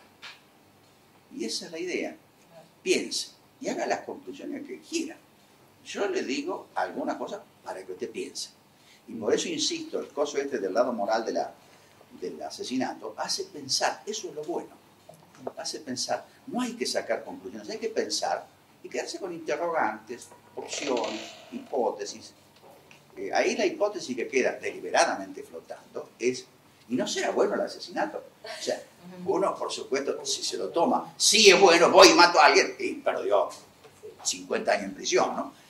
Pero como actividad intelectual, es bueno pensar. Y si no, después salen resultados impensados. Fíjense con esto del feminismo. El femicidio. De todo, ¿quién se va a oponer? Yo digo, pero no está bien con homicidio, no alcanzaba. Estaba parricidio, bueno. Estaba infanticidio. Pero ¿quién impone femicidio? Está bien, está mal matar a una mujer. Sí, ya sé, está mal matar a cualquiera, ¿verdad? Ahora, cuando llega el momento de escribirlo, ¿cómo lo escribieron? Y lo escribieron, bueno, homicidio agravado por el vínculo. ¿Quién fue el primer condenado por la ley del femicidio? Una mujer. Porque es la que mató al novio. Le pagaron con toda una condena, no sé cuántos años en prisión, porque había matado a uno con agravante por el vínculo. Porque claro, una ley no le puede poner, y lo agravo por ser la mujer. Es más malo matar a la madre que matar al padre. ¿Y cómo escribe eso? Ya sabemos que es malo matar a la madre. Pero ¿cómo lo escribo? Y que si yo mato a una hija es más grave que si mato a un hijo. O si hago infanticidio, como en China, y mato a una nena que recién nació, es peor que matar a un nene que recién nació. o hacer un aborto. Es más terrible hacer aborto de una nena que de un nene. O sea, llega uno al disparate enseguida. Y el disparate da en que esa ley, mucho más dura, se la aplican a una mujer. ¿Por qué? Porque es lo que llevan los razonamientos así abstractos. Hay que ver en el caso concreto cómo da. Y en el caso concreto, no sé cuán horrible será esa mujer, no tengo ni idea. Está toda la pinta de una chica joven, sin mucha vida, sin mucha experiencia de vida, pero una condena espantosa. Y encima reaccionando mal, fingiendo un embarazo que no tiene, entonces le van a caer cada vez más duro. Entonces, ¿cuál es la primera condición, la primera consecuencia de la ley de femicidio? Una chica sufriendo más de lo que hubiera sufrido normalmente. Sí, doctor, no, justo con eso, la palabra abstracción que usted mencionó, ¿usted considera que la ciencia jurídica o la llamada ciencia jurídica es una ciencia o lo es un tanto si un método del caso más ceñido a lo fáctico? Hay mucho por ahí. El alemán que cita García Enterría, que es la frase esa, dice, es una ciencia, el derecho es, ha sido y será siempre, fíjese, es, ha sido y será siempre una ciencia de casos singulares y concretos. Uno podría decir igual que la medicina. No hay enfermedades, hay enfermos. No hay libros de medicina, hay síntomas de algo. Y más de una vez el paciente mejora en detectar los síntomas que el médico. Yo me la pasé años discutiendo con mis médicos sobre si tenía o no síntomas de diabetes. Con los mismos análisis a mano, yo decía, para mí que la tengo. Yo decía, no, por Dios, ni se preocupe. Entonces seguí insistiendo, fui a más médicos, hasta que finalmente me hicieron una prueba que ya casi no se usa, que la verdad es una prueba bruta, que es, yo no como hace décadas que no como azúcar. Acá, bueno, no sé qué me dieron, pero normalmente yo azúcar no pruebo, sal tampoco, aceite tampoco, grasa tampoco. Por lo tanto, el sabor dulce, mi cuerpo lo rechaza, lo mismo que el sabor graso, hace años. Entonces me hicieron tomar 75 gramos de azúcar diluidos en agua. Sí, 120. Ah, tiene diabetes. Ay, bueno, caramba, me tengo que pelear con los médicos porque me hagan un test para saber lo que yo ya sé. Nada más que yo lo sé de otra manera. Y ves que voy subiendo los índices de glucosa. Sí, pero que le falta, está re mal. Además en la facultad ahora se dice, y tengo que estudiar yo diabetes para que mis médicos no se equivoquen tanto. Porque ahora en la facultad de medicina, o sea, los que estamos como acá, los que saben, dicen, no, hasta 110 no hay problema. O sea que yo entonces con 109 ando bárbaro. Sí, hombre, cuando llegue a 120 iba a ser el problema. Ah, pero mientras tanto, yo veo que voy subiendo, 92, 94, 96, 98, 100, 102, 104. Yo no sé nada de economía, pero una rayita sé cuando va para arriba. Si la rayita va para arriba en mala dirección, quiero saber un poco antes. ¿Hay algo que pueda hacer? Sí, pero varios médicos me dicen, pero podría ser tomar tal remedio, además. Tiene sus problemas, sí, ya sé, todo por ahí tiene sus problemas. Pero veamos un poco si me toca a mí tener los problemas o no. Al final, estoy medicado primero, conseguí finalmente mi experto en diabetología, me subieron un poquito la medicación, todavía no estoy con, ¿cómo se llama? Insulina, posiblemente no llegue, pero fue una pelea con los médicos, lograr que me aceptaran que soy diabético. Diabético en etapa temprana, dice, sí, una diabetes de morondanga, no, está bien, pero si la puedo medicar, y la medico. Sí, pero mira que me puede hacer mal. A mí no me hizo mal. La prueba no me hizo mal. Mi organismo no reaccionó mal. Bueno, perdónenme, usted me decía otra cosa, ¿verdad? Yo No, te digo, justo de hecho, con lo que a veces pasa con la ciencia, creo que lo que usted define de su caso con la ciencia médica es quizás un problema mal ejercicio de la ciencia médica de varios... no, es exactamente igual, es exactamente, no hay leyes, hay casos. Sí, hay un mal ejercicio, mala practicidad. No, pero no hay leyes, hay casos.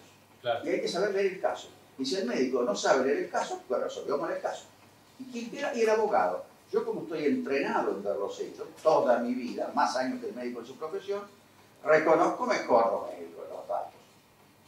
Y yo, por ejemplo, mire, pasemos a la obra pública. En 1982, un cliente mío estaba por presentarse una licitación pública y me decía, es con precios fijos, se usaba eso cuando la inflación no era tan impredecible.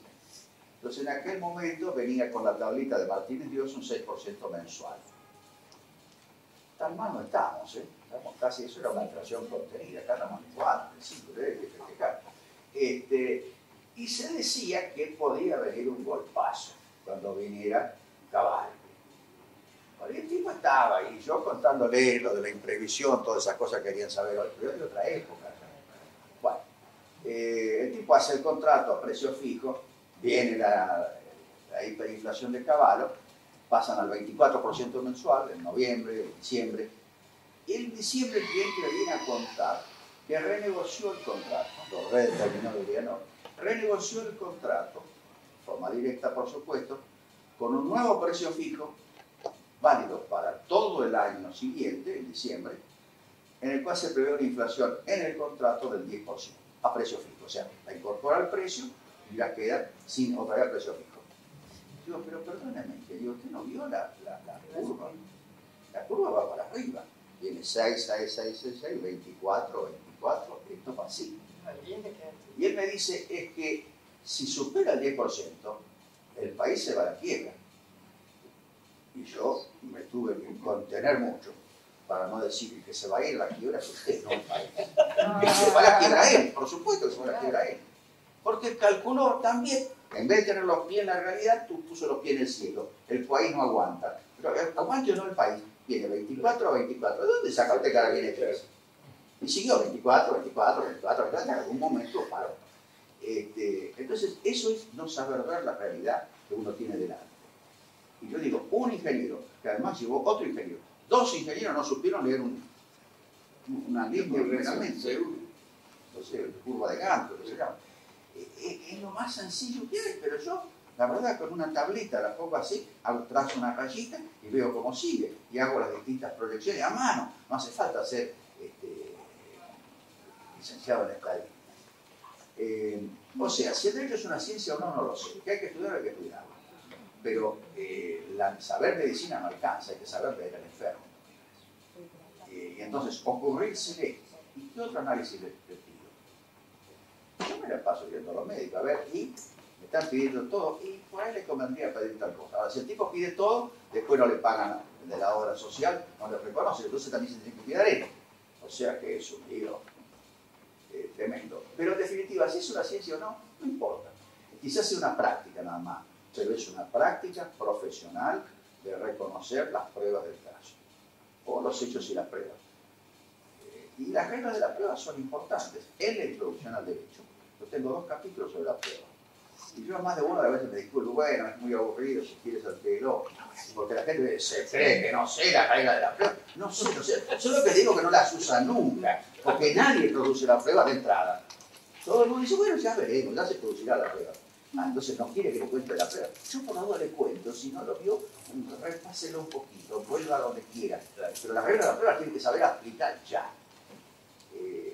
Por ejemplo, con lo del testigo arrepentido. El arrepentido. Yo veo los fallos penales. Nadie conoce las reglas del proceso penal en materia de confesión. Ahora, hay series de Netflix que se llaman The Confession Tapes. Serie tras serie, tras serie, tras serie, tras serie de confesiones dubitadas, dubitables, falsas. Hay un tipo en Estados Unidos que lo condenaron por haber confesado un sueño. El tipo confesó haber soñado que la mataba, siempre es una mujer. Lo condenaron. Pero el tipo dijo, yo lo soñé. Lo condenaron. Bueno, después en la revisión del juicio, bueno, haber confesado que uno soñó no es haber confesado que lo hizo. Pero por haber confesado que lo soñó, lo condenaron y estuvo unos cuantos años preso. Entonces, hay mucho trabajado en Estados Unidos sobre las reglas de la confesión. Acá citan autores españoles que traducen a autores alemanes. Pero los españoles y los alemanes, ¿qué saben? Los otros llevan siglos trabajando con la prueba oral.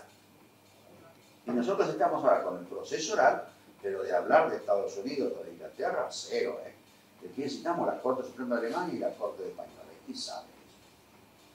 Pero es lo mismo. Los alemanes, por ejemplo, tienen muchas frases que son a veces de difícil traducción. Bueno, todas las lenguas tienen palabras de difícil traducción, por eso hay tantas mezclas de idiomas. En el acto administrativo tenemos el acto administrativo necesitado de coadyuvante. Castellano se entiende. Está bien.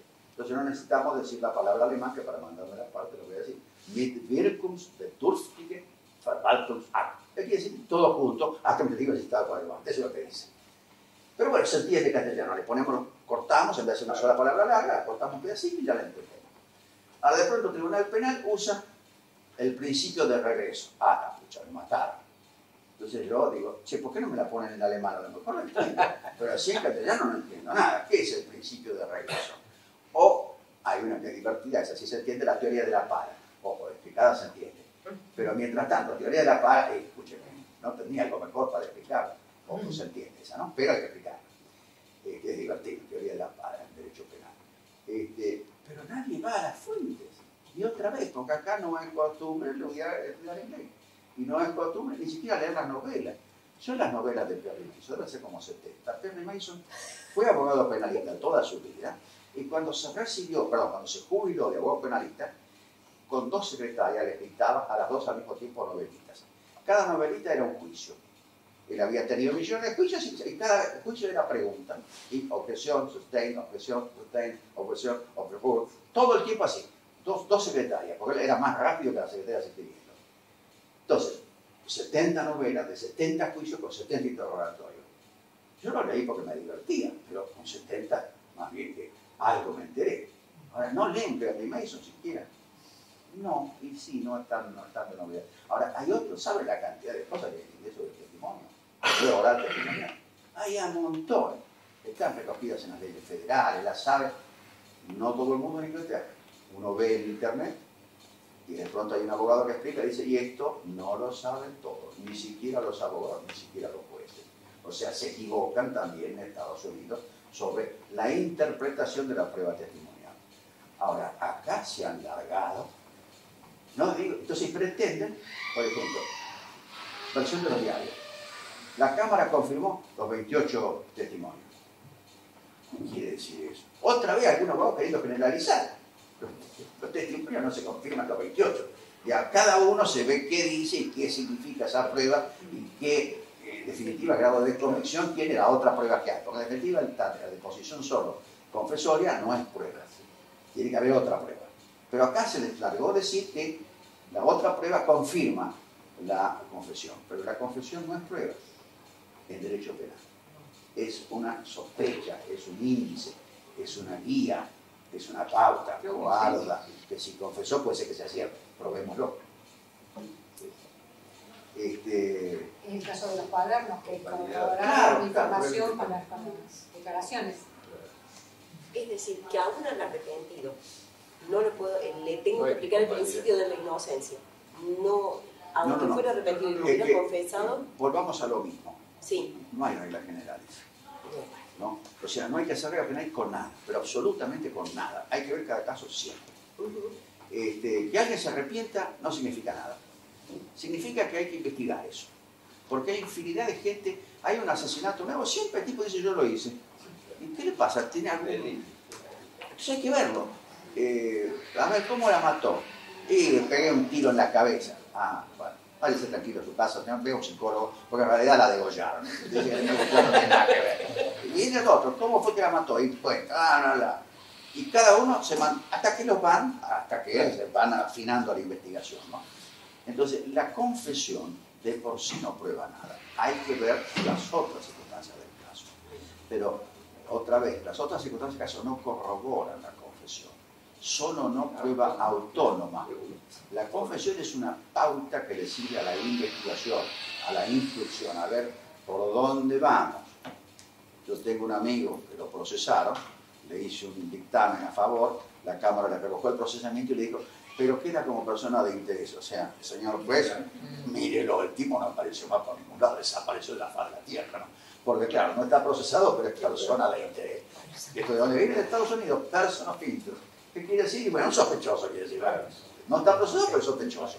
¿Pero ellos están como testigos arrepentidos o como imputados arrepentidos? Digamos, la ley es nueva. Empezó primero, como siempre todas las cosas empiezan por otro lado. Empezó para terrorismo, trata, narcodelincuencia, y después se fue extendiendo. Porque afuera de los países del mundo desarrollado nos pide que la corrupción también la hagamos entrar ahí. Y la estamos haciendo entrar.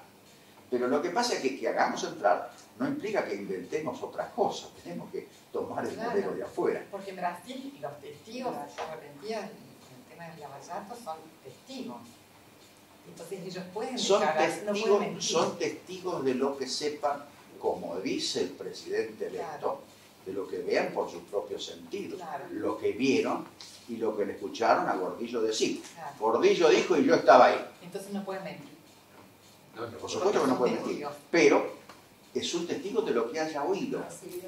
Si dice, claro, yo le oí a Gordillo decir que Bill Gates, bueno, ahí no está dando testimonio sobre Bill Gates, porque no lo oyó a mí hablar de Bill Gates. Por lo tanto, no es testigo, salvo de que Gordillo lo dijo. Pero si yo le diera la plata, ya no soy testigo, yo soy imputado. No, digamos la conferencia que hizo, la entrevista que hizo Nielsen, que me parece se enterró toda la historia, a Fontevecchia, guarda, si con entrevistas a Fontevecchia, tengan cuidado de él, o prepárense mucho.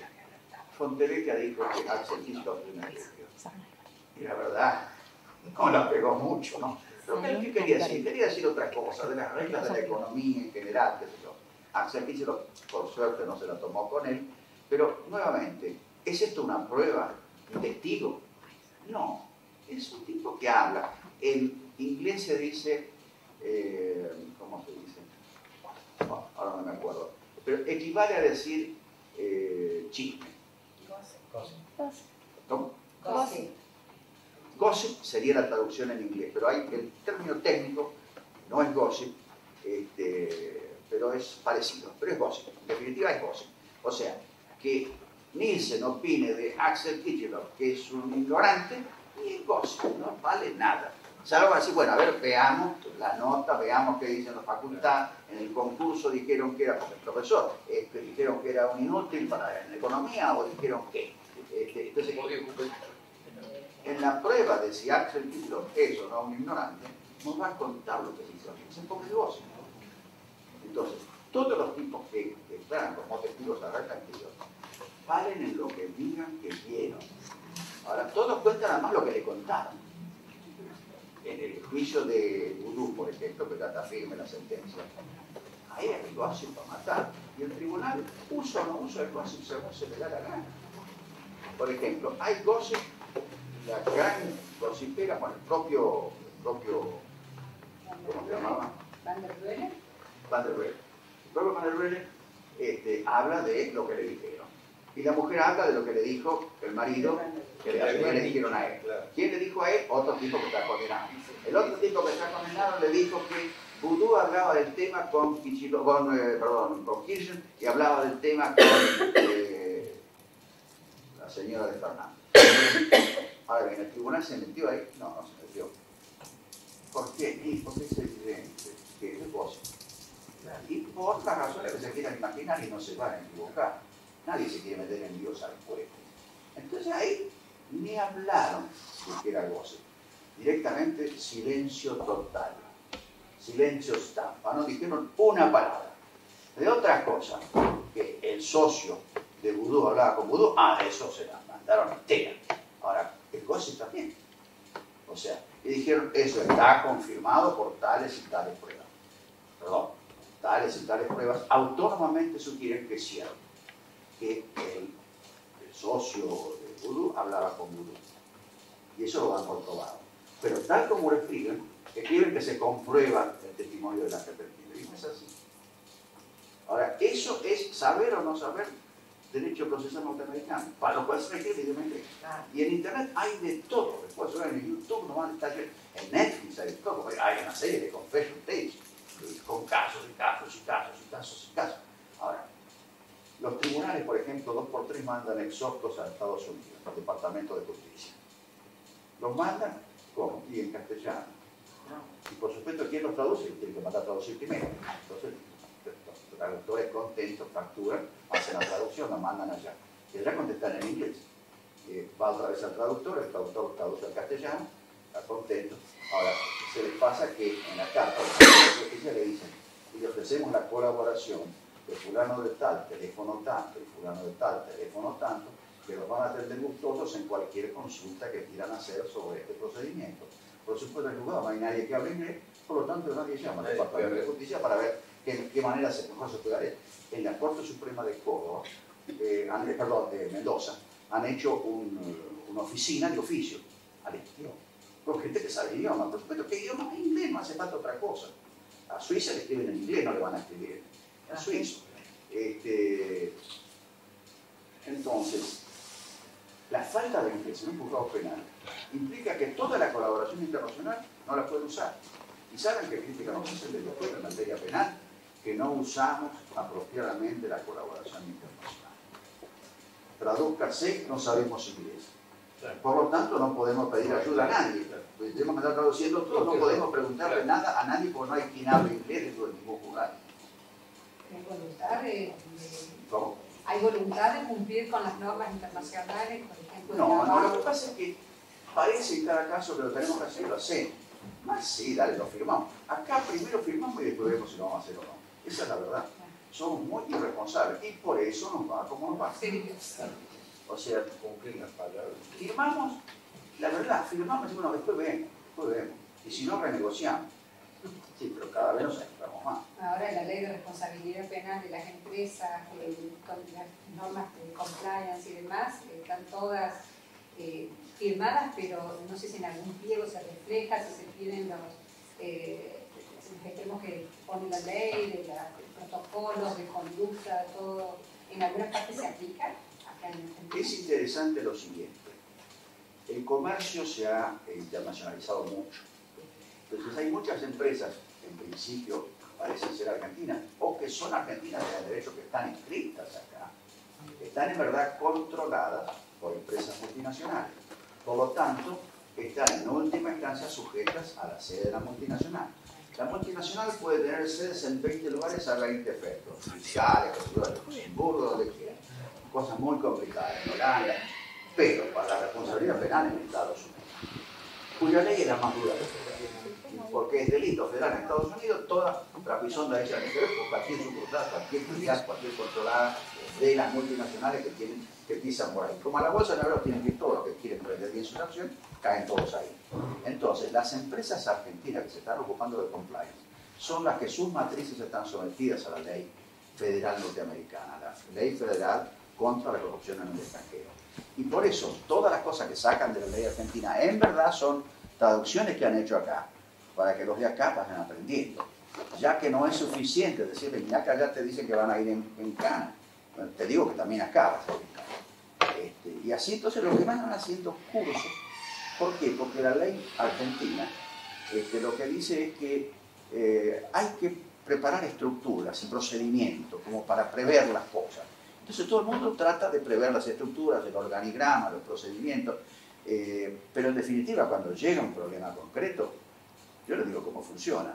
En Estados Unidos, cuando hay alguna sospecha de algo, contratan primero una empresa independiente para que haga un audit, o sea, una auditoría independiente. Y cuando hacen el informe, he visto alguno, aparece Argentina una banderita roja. Estamos en primer lugar como lugar posible de corrupción. Muy bien, y mandan el primer informe de la compañía externa que ha hecho el primer audit. Y el primer informe dice, bueno, mire, no tiene mucha importancia, claro, saben lo que escriben para nosotros, pero más o menos cuésteme. Esto es lo mismo que si voy a la comisaría acusado de que maté a mi dueño, mire, no tiene importancia lo que verdad. ¿Usted dónde estaba cuando ya le asesinaron? No, yo la verdad que me pongo las pilas. Acá no nos ponemos las pilas. Depende o no.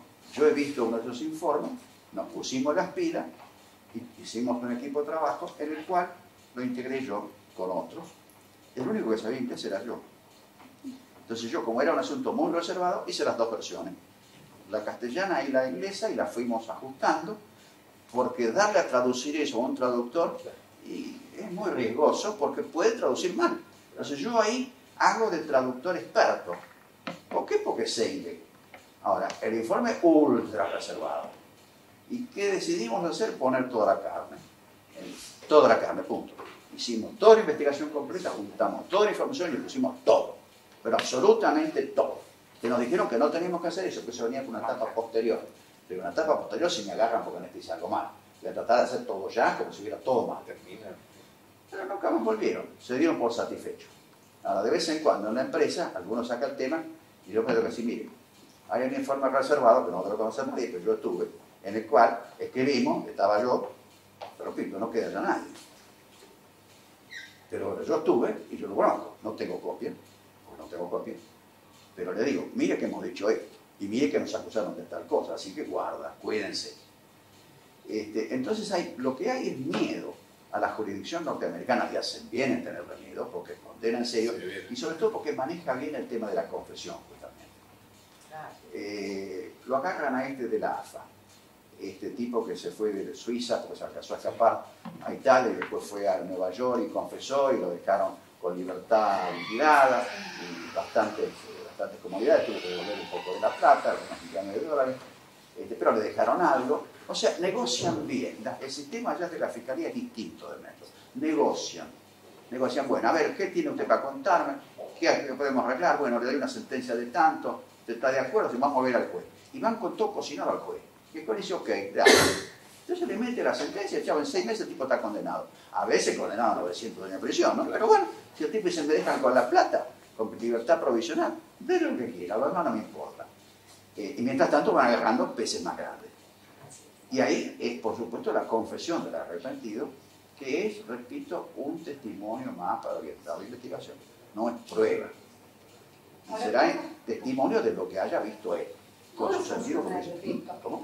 Todos los funcionarios, o mejor dicho, los empresarios, o sea, de ambas partes, que están involucrados en las causas, las empresas han continuado participando en obras públicas, han continuado contratando con el Estado. No tengo datos, pero creo que en general han ido vendiendo sus partes. Los que eran los de Brecht, por ejemplo, vendieron todos. Pero venden su parte. O sea que el negocio sigue. Y después, ¿qué más se averigua? Y depende de cómo manejamos las relaciones internacionales, en este caso con Brasil. Porque los brasileños no quieren dar la información, sino bajo ciertas condiciones, que acá no estamos de acuerdo. Es una negociación que no conozco, pero lo cierto es que nunca llegue. Que no nos ponemos de acuerdo. Nosotros creemos que somos soberanos, ellos creen que son soberanos. La información la tienen ellos, son soberanos ellos, no nosotros. Básicamente un problema de jurisdicción. Los testigos o los imputados respectivos brasileños tienen que estar sometidos a la ley brasileña. Pasa que los brasileños se creen que son norteamericanos, creen que son más poderosos. Brasil, yo la última vez que fui, pienso que no iré más, es en 2015, hasta ahí no se había sometido a la Convención de Costa Rica. Igual que Estados Unidos, que tampoco se sometió. Estados Unidos tampoco se sometió a la Corte de La Haya. Y bueno, los brasileños, la verdad, son 2/3 del continente los brasileños. Ya son 200 y pico millones de personas. Yo me acuerdo que me asombré cuando eran a 150, ahora tienen 200 y pico. Eso es un país grande. Hay un inglés que vive acá, tiene hijos argentinos, mujer argentina, y alguna vez lo dijo una sola vez en la vida. Una sola vez, además lo dijo en inglés. Dice, la Argentina si tiene suerte, va a terminar siendo, en el futuro, pero si tiene suerte, una provincia de Brasil de habla inglesa. Lo dijo una vez, nunca más. Si tiene suerte. Si no tiene suerte, pues seguirá como. Bueno. De todos modos, una cuestión muy local, ¿no? Pero de las leyes de compliance, las leyes de este artículo, de los protocolos que hay que seguir, Córdoba no adhirió. Y así que ese artículo 24 de la ley está obligando solamente a los contratistas que quieren contratar con el Estado Nacional. Acá en Córdoba todavía no se... El problema, insisto, el problema es la jurisdicción de Estados Unidos y la prisión de Estados Unidos y el sistema penal de Estados Unidos, que funciona bastante bien, o por lo menos mejor que el nuestro. Entonces, las empresas de educación preocupan de eso. Por eso le conté lo del informe secreto que trabajé yo. En el informe secreto lo que nos preocupábamos era de cómo iba la cosa allá, de la cosa acá. No. Todas estas empresas que ganan con el compliance están pensando en Estados Unidos, porque a eso es lo que le tienen miedo. Porque eso es lo que le tienen miedo a las matrices. Y las matrices mandan las directivas, no es por la ley argentina. El tema no es la ley argentina, el tema son las instrucciones que manda la matriz. Y la matriz dice, guarda con las leyes de acá. Y le citan como problema el informe de una auditing en Estados Unidos sobre la matriz donde aparece la sucursal con una banderita roja. Entonces el problema no empieza por la ley argentina de responsabilidad de las personas jurídicas, empieza por la banderita roja que trae el informe de allá sobre la matriz de acá. Por eso insisto, los hechos del caso. No hay que partir sino de los hechos del caso. Y hay veces que los hechos del caso no se conocen. Yo tengo el privilegio de conocer un informe en el que yo participé, donde vi que venía de Estados Unidos una banderita roja para la sucursal argentina. Trabajamos, lo hicieron otros, yo hice la parte, digamos, legal y de traductor. Ahí trabajé de traductor. Y bueno, salimos bien. Pero la raíz del problema vino por un informe, con una banderita roja. No vino ni por la ley acá, ni nada. Viene de afuera todo. Y entonces, por eso es que nos ha hecho el caso, que lo cual no es fácil. Porque ¿dónde encuentra usted el tipo que tenga la información que yo tengo? Nosotros ya lo sabemos. Bueno, entonces, esto es un problema. Entonces quiere decir siempre, la información es poder. Si posee la información, también posee poder. Claro, entonces hay que estudiar y trabajar. Y porque la información no viene sola. Claro. Porque además... Claro, el inglés. ¿No se intentó de quedarse a vivir afuera? No, se quedó. Yo a mi hijo, perdón, a mi hijo si algo que les digo todo el día, ellos saben inglés porque hay América, pero gracias al inglés de nivel superior, no un inglés común, claro. Pueden acceder al mundo, si no, no se puede. Es el inglés que te enseñan. Además la información no se traduce a tiempo. Miren, cuando salió la biografía de Steve Jobs, apareció simultáneamente en inglés y en castellano, con un pequeño problema. La que apareció en inglés era anterior a la que apareció, posterior a la que apareció en castellano. Porque tardan tiempo en traducirla. Mientras tanto hacen otra edición distinta. Entonces, el que lee en castellano lee una edición vieja, el que lee en inglés lee la edición nueva. ¿No se intentó en quedarse a vivir afuera? ¿Cómo? ¿No se ha tentado en quedarse a vivir afuera? Sí, esa es una buena pregunta. No, yo nunca tuve decisión expresa de quedarme acá. Siempre dije, si me ofrecen algún cargo suficientemente bueno, me voy, chao. Me voy a otra cosa, me nacionalizo de donde fuere. Mi hijo está nacionalizado canadiense y lo bien que hizo. Y yo me acuerdo, él es antropólogo. Yo en su momento le dije, tenía 16 años, estudia lo que quieras, pero lo que estudia, hacelo bien. Muy bien. Estudió antropología, se recibió en Filosofía y Letras de Buenos Aires, que es una basura. Perdón. No me voy a pelear con mi hijo, ¿no? Que tiene ciertos esquemas de pensamiento, digamos, diferentes. Entonces yo le dije, mira, tenés que ir a un país en serio. Si a Estados Unidos no voy, típico. Yo no te dije Estados Unidos, un país en serio. Entonces yo ya me iba informando a la vez. Entonces, con todo cuidado, le digo, mira, podés ir a Francia. Francia es una cuna de la antropología. Puedes ir a Escocia, puedes ir a Nueva Zelanda. A Estados Unidos no voy, no te dije Estados Unidos. Quiero ir entonces a México, no, te dije un país en serio. Puedes ir a Escocia, puedes ir a Francia, puedes ir a Nueva Zelanda. Menos mal que mencioné Francia, porque por supuesto iba a hacerlo, no lo que yo le dijera, sino otra cosa. Y finalmente, por suerte, nunca mencioné Canadá, entonces dijo Canadá. Bueno, está bien. Si querés ir a Canadá, anda. Si hubiera ido a Francia, hubiera sido un horror. Pero bueno. Y finalmente anduvo por todo el mundo, le va muy bien, ya es profesor con estabilidad vitalicia, ya está en los cuerpos directivos, manda y sigue pensando lo que es filosofía y letras, porque eso sí, no se cambia. No se le va. ¿Cómo? No se le va a decir biología.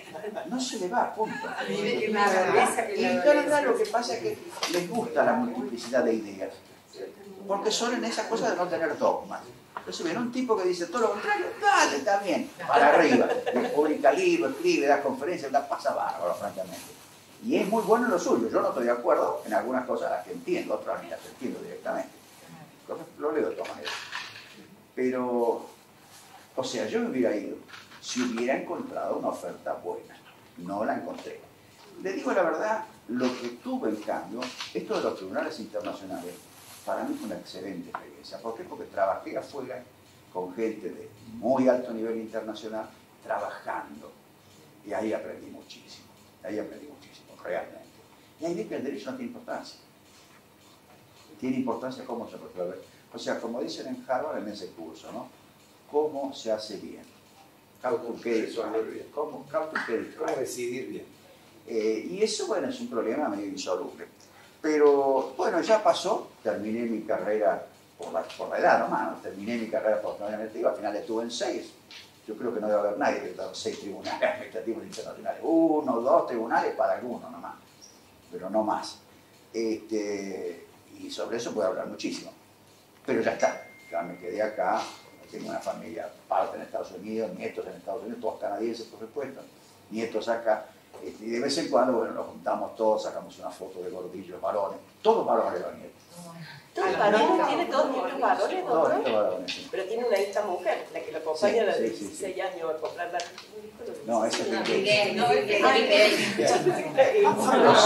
hechos del caso, the facts of the case. Esa fue una charla que di en Estados Unidos, the facts of the case, que me acuerdo, la di en inglés, en el BID, estaba a mi lado Braitel, y una abogada latinoamericana me critica. Como yo lo había consultado con él, imagínense, era mi papá, ¿qué te parece esto? Dale, hijo, va bien. Cuando alguien del público criticó eso, la única regla, que no hay ninguna regla, Braitel reaccionó con un papá enfurecido, la mató a la otra desde el estrado, diciendo bla, bla, bla, no hay ninguna regla. Porque eso es lo que creen los latinoamericanos abogados, digamos, que hay derecho y que hay reglas. No hay reglas, ninguna. La única regla es que no hay ninguna regla. Y que hay los hechos del caso. Se equivoca los hechos del caso, lo mismo. Confundió la pierna con el tobillo, chao. Confundió la hija de Bill Gates con la hija de Gordillo. Muchas gracias. Yo quisiera tener la plata de la hija de Bill Gates, ni siquiera la de Bill Gates. Porque además la plata es interesante. Porque primero le iba a dejar un par de milloncitos a cada hijo. Después dijo, bueno, unos 10 millones a cada uno. Ahora está diciendo, bueno, unos 200 millones a cada uno. Pero va subiendo la cuota que queda final. Pero básicamente lo tiene convencido de que se va a gastar o va a donar toda la plata antes de morirse. ¿No había dejado uno para cada uno? 200 está dejando. Ahora aumentó porque había dicho Va aumentando de a poco. Con la inflación, 10 millones, 200, ahora están 200 millones. Capaz que después llega a 2.000 millones. Pero lo cierto es que la fundación se termina con él y la mujer. La idea es que la fundación se extinga, la idea de él, ¿no? Claro. Además se critica muy vehemente todas las fundaciones con pretensión de eternidad. Dice, no, la plata se la tiene que gastar el que la hizo. Y en Microsoft, el tipo le quedan acciones todavía, que por supuesto valen plata, pero ya hasta tiene un 3-4%, nada. No es que esté pobrecito, ¿no? Digo que como gran peso dice, no. ¿Y van a seguir en Microsoft? No. Dice, Microsoft no es una empresa dinámica. Mis hijos harán su vida. Acá tienen una propinita para que no la pasen tan mal, pero que decidan su vida, no dice como puedan, pero como puedan y como quieran, como sepan, pero hagan su propio camino. De lo mío, nada, salvo unos manguitos. ¿Quién? El gran problema de Argentina es el derecho hereditario. ¿Eso? Porque los chicos ya nacen sabiendo que tienen plata, los que tienen plata, por supuesto. Sí. Como uno ya sabe que va a tener campos, tierras o fábricas, empresas, lo que sea, ese tipo de gente ya en su interior ya sabe que tanto no tiene que esforzarse.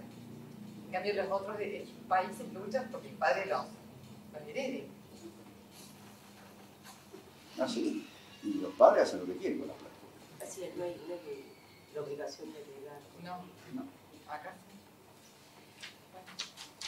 Bueno, veo que el silencio se va imponiendo, junto con el cansancio, seguramente el hambre, una serie de factores concurrentes. Así que entonces damos las urras. Tenemos los libros. Los libros que usted donó. Yo te lo mandé ya. ¿No lo repartieron todavía? Sí, ahora le vamos a repartir. ¿Podemos repartirlo? Sí, claro. Sí, un fuerte aplauso.